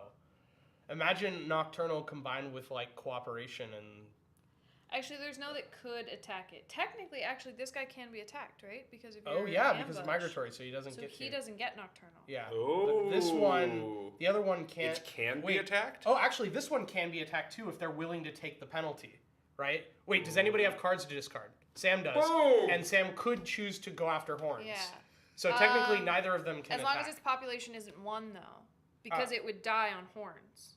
If its population is 1 6 because Sam is playing horizontally and Oh. trolling you. God, it's going the opposite. Yes. It's, Yes. So the thing is, I flipped mine, but they're going the opposite Yeah. way of yours. Yeah. Okay, so they both don't get nocturnal. Technic- Neither of them get Yeah. nocturnal. Technically, you trolled yourself on that one because you weren't using the horizontal side. Yeah. But, Well, it's because I but ran yeah. out of room and Exactly. didn't want to pick them up. Yeah. Makes Okay, sense. so I only get 1. Shit, I'm doing Yes! so Oh, well. that's cool. The beginning is max 2 traits, whereas the base game is max 3. I like it.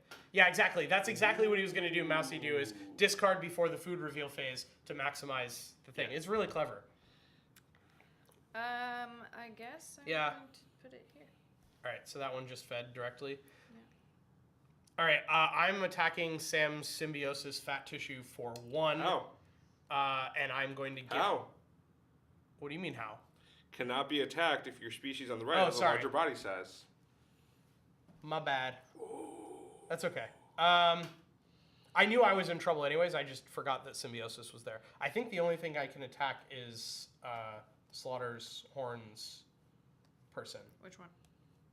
The one that has defensive hurting, right? Because I have higher.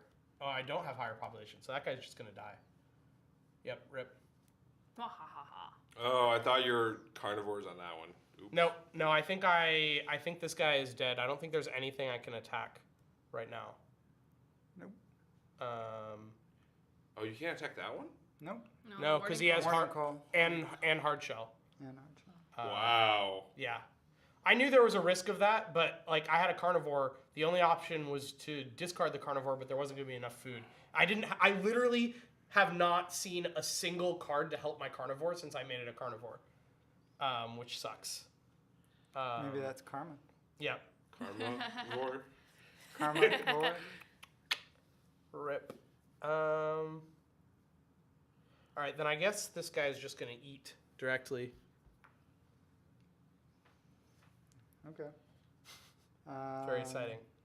This guy's gonna eat in cooperation himself. Yeah, there was really no good way for me to set this up. Cooperation only goes to the right. I wish cooperation went left. I could feed my carnivore. But- do Rip me. your carnivore can still eat. Yep. Yeah. Sadly, I didn't know that that was going to have defensive herding, so I couldn't plan for that.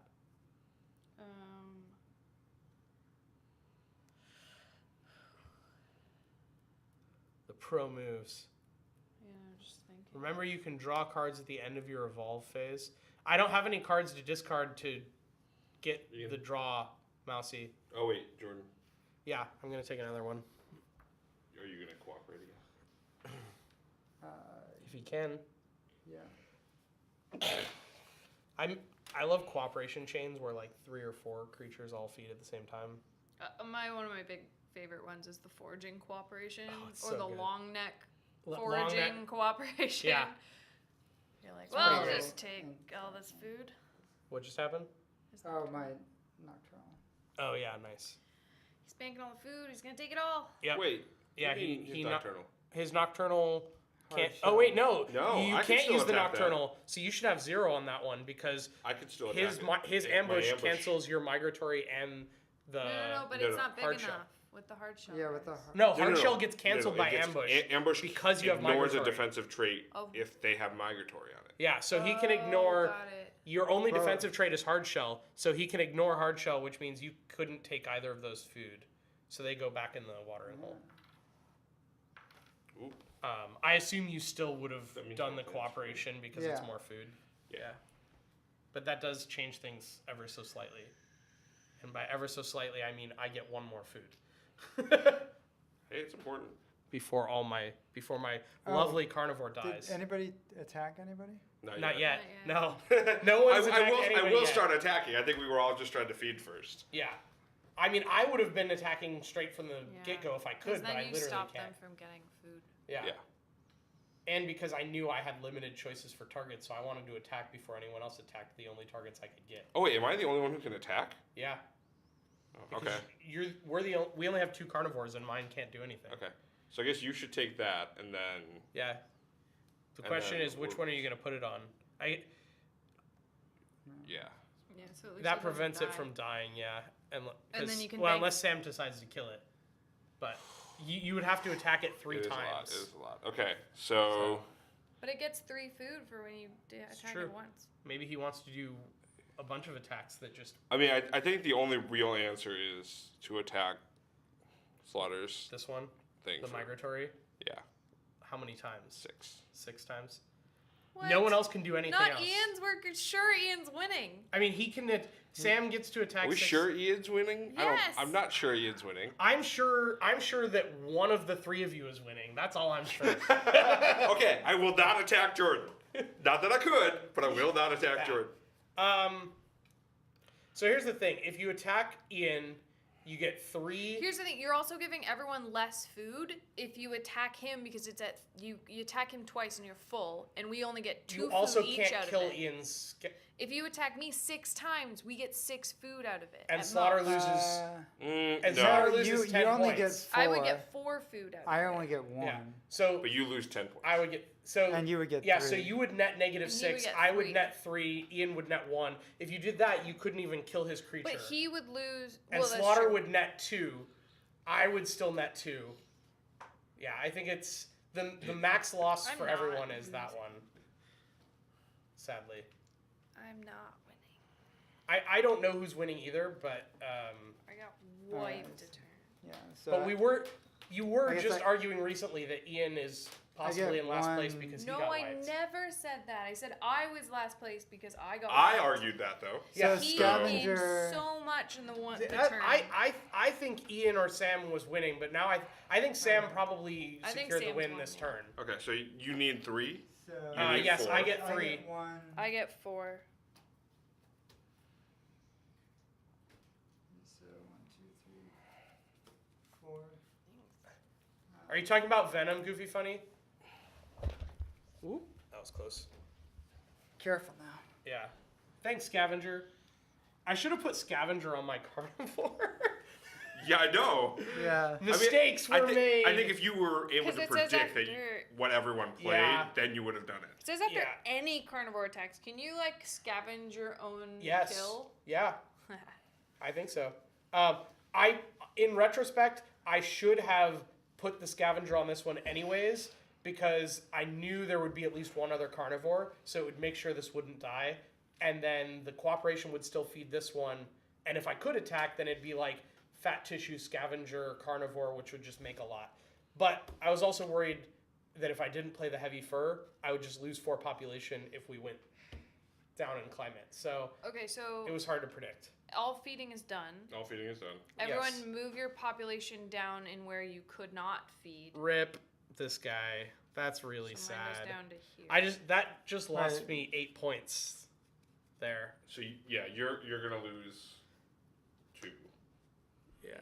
And then the It rest survives. Oh, then- wait, nah. So Oh, you have hibernation. I so have you- migratory, Migratory. and hibernation. So Oh, you you- actually get you actually get 2. you actually Two. get 2 food. So you're safe. Because What you did have you- migratory. Sorry. I moved my stuff down and I banked the Okay. food I had. And now we do score. Yeah. I also Right, realized that I accidentally put my 8 from the turn before in the bag. So Yeah. the bag that we were trying to I save didn't apart. actually count. So how do we? You claim you're still losing, so I think we go by current. I mean, I think after the turn I just had, it is actually a reasonable chance I'll end up last. I don't think I'll be in the top 2. Okay, So then I don't have it's scoring on, it's in there. Scoring is all of your food in your bag Yeah. plus 1 per population on surviving species plus 1 per trait on surviving species. So, for example, only one of my species that I built this entire game survived to the end, and it has 6 population and 4 cards, so that's 10 points that I have just right there. 10 points from this guy, and plus my food. 4, Which 5, sucks. 6, 7, 8, 9, 10, 11, 12, 13, 14, 15, 16, 17, 18, 19, 20. 20 plus whatever. Ooh.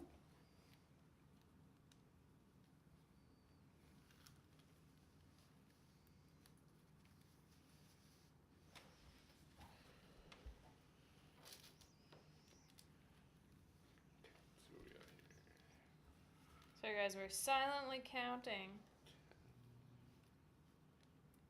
And once we figure out who the winner is, we're going to give away the game.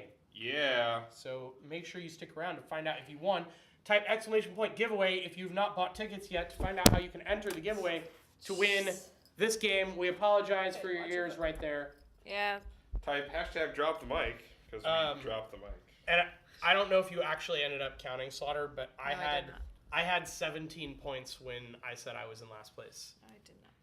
You had 17. I had 17. I told you I was doing terribly. Oh. Okay.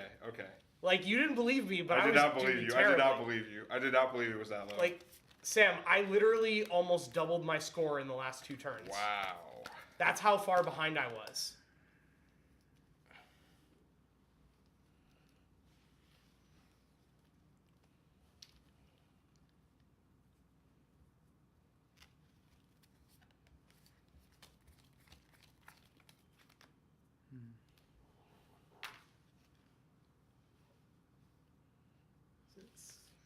Right.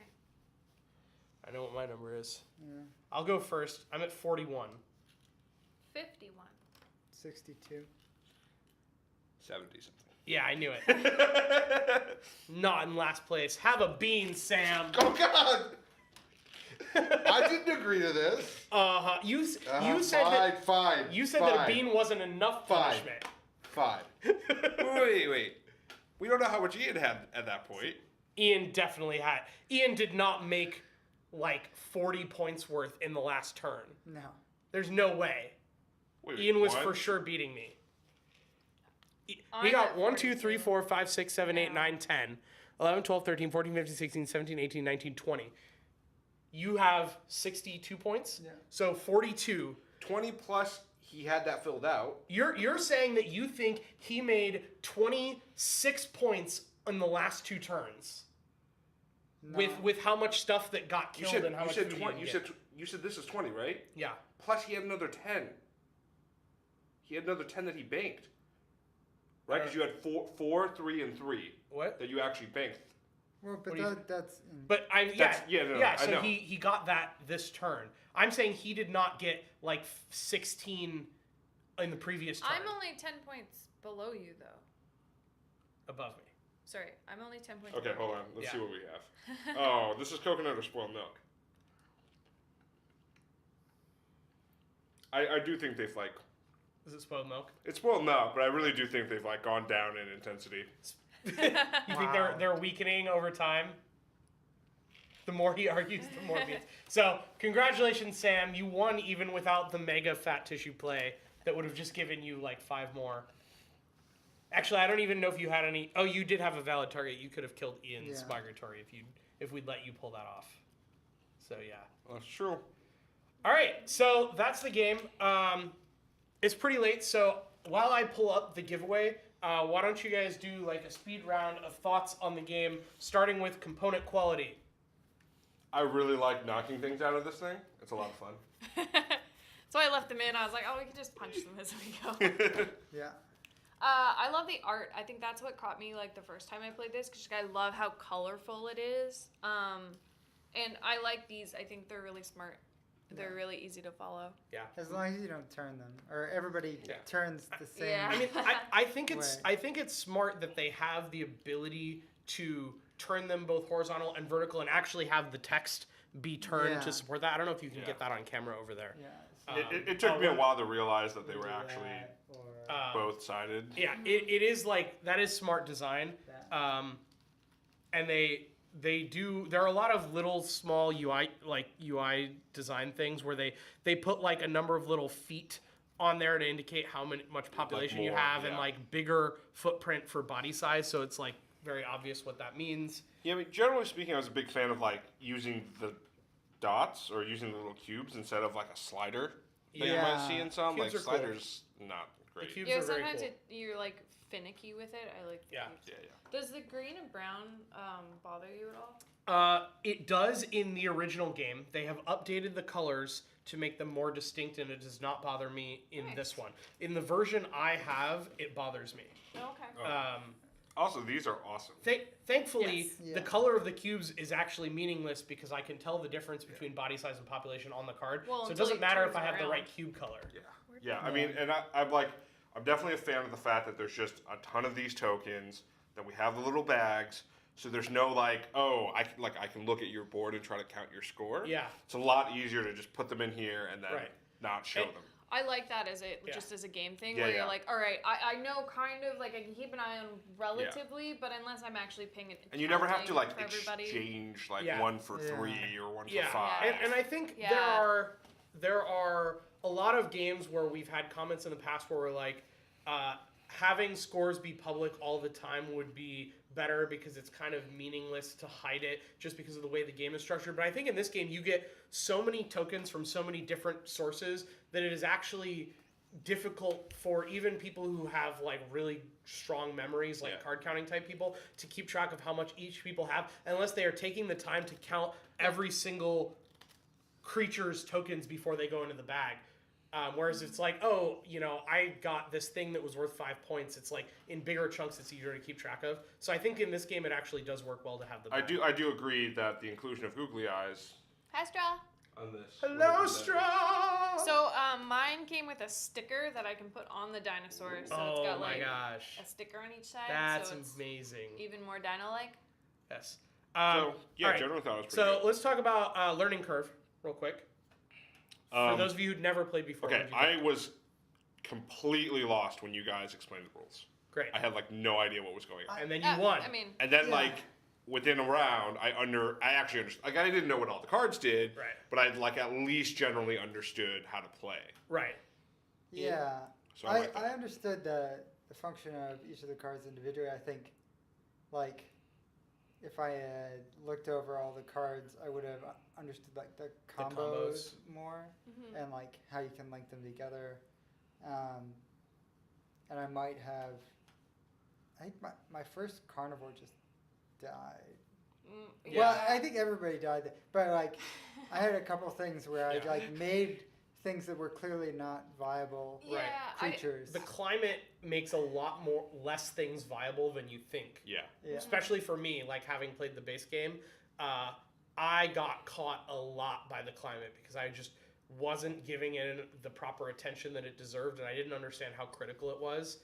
And then, like, when we swung cold, it was just like I got screwed hard. I think it's a great play mechanic. I really Yeah, do. no, it is. It is really good. I played Climate first when I first ever played Evolution. Someone brought it in the office and I played and I was like, this game is so awesome. And then when we did the regular one on stream, I was like, oh, it's not the same. I like the climate stuff. I like adding just that little bit more to it.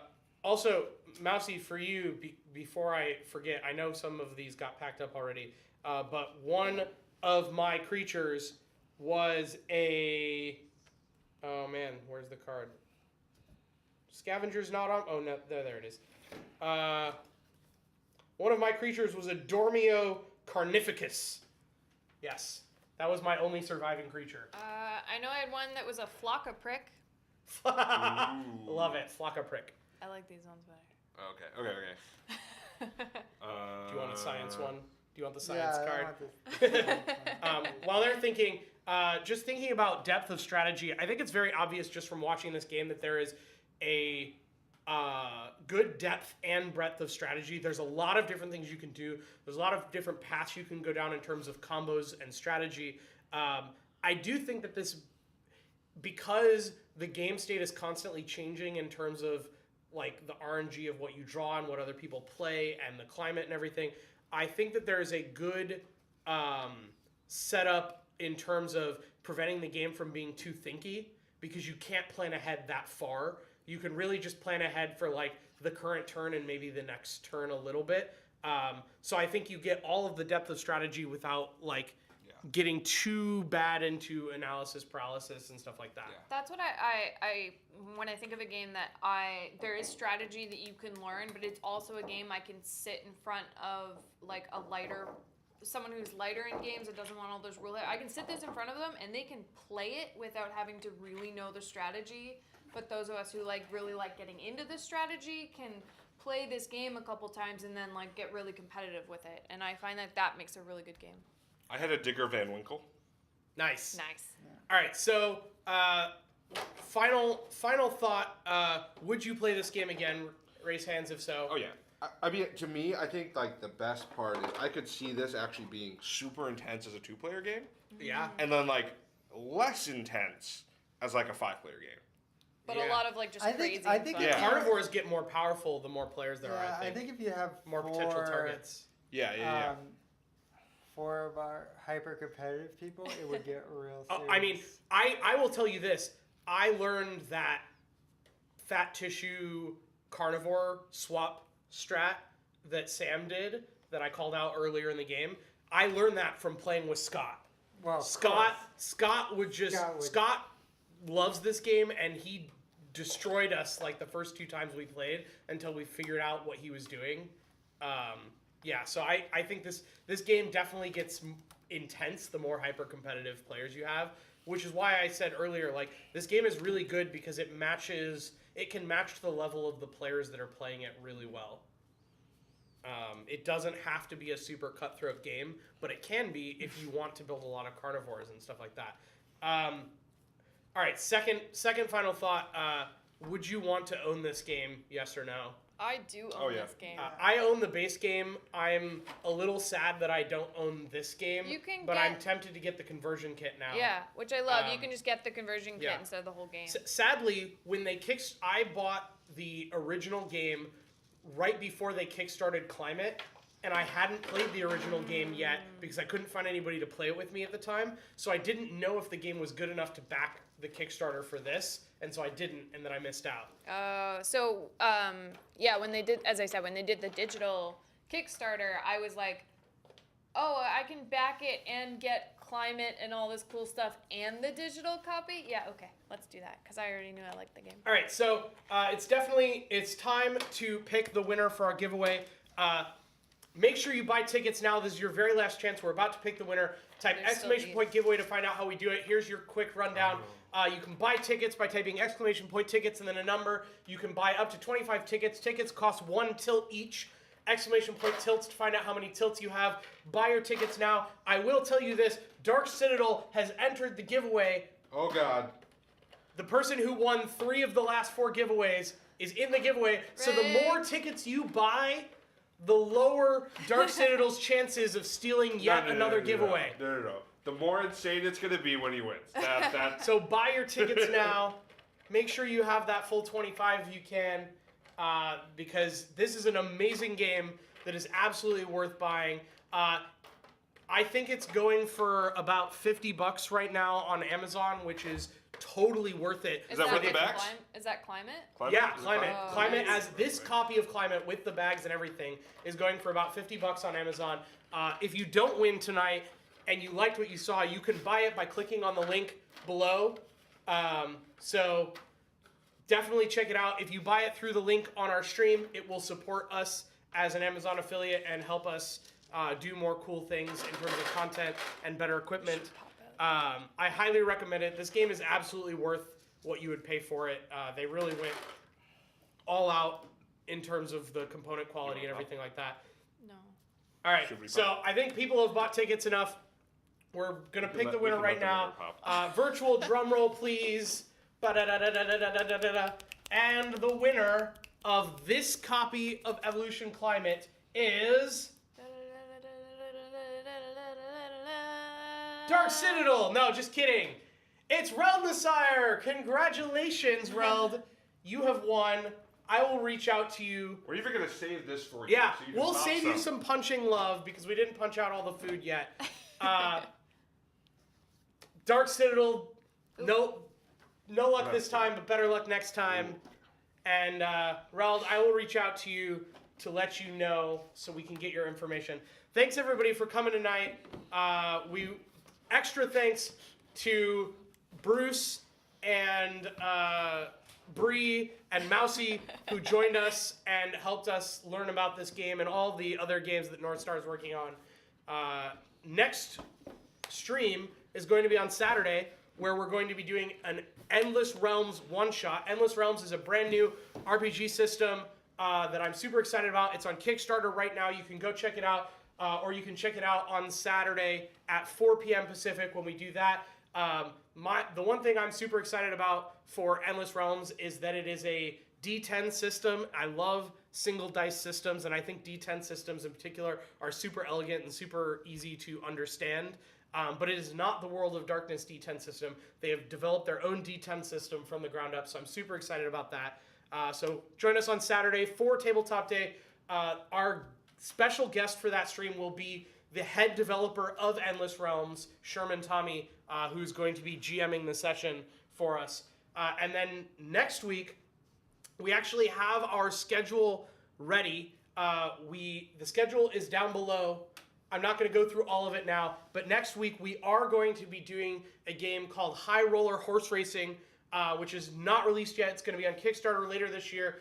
But we're doing it now in celebration of the Kentucky Derby, which is not this weekend, but next weekend. So it'll be a couple days after we stream it. So definitely check that out. If you love gambling or horse racing or anything like that, definitely come by and check out the stream next week. And we will see you all very, very soon. We hope you have an amazing night. Is there anyone? Let's check real quick if there's anyone that we can raid. Rating. Let's see who we can raid.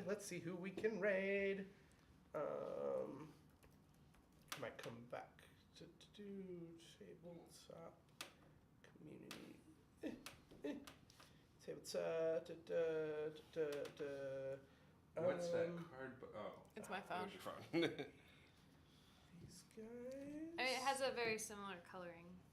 It's true. Yeah. Let's go. Wow, I can't even. Yeah, okay.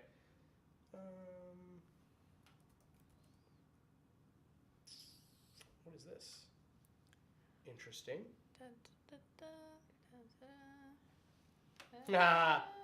Okay, so we're going to send you guys over to TNT Jack 91. Give them some love. Let them know where you came from. We will see you all soon. Like Jordan. Hopefully I'm going to type this right. TNT. I said TNT Jack 91, right? Yeah. Great. So we'll see you all soon. Have a good night. Bye. See you on Saturday for Tabletop Day. Bye. Wave to the Thanks for people joining us joining. again.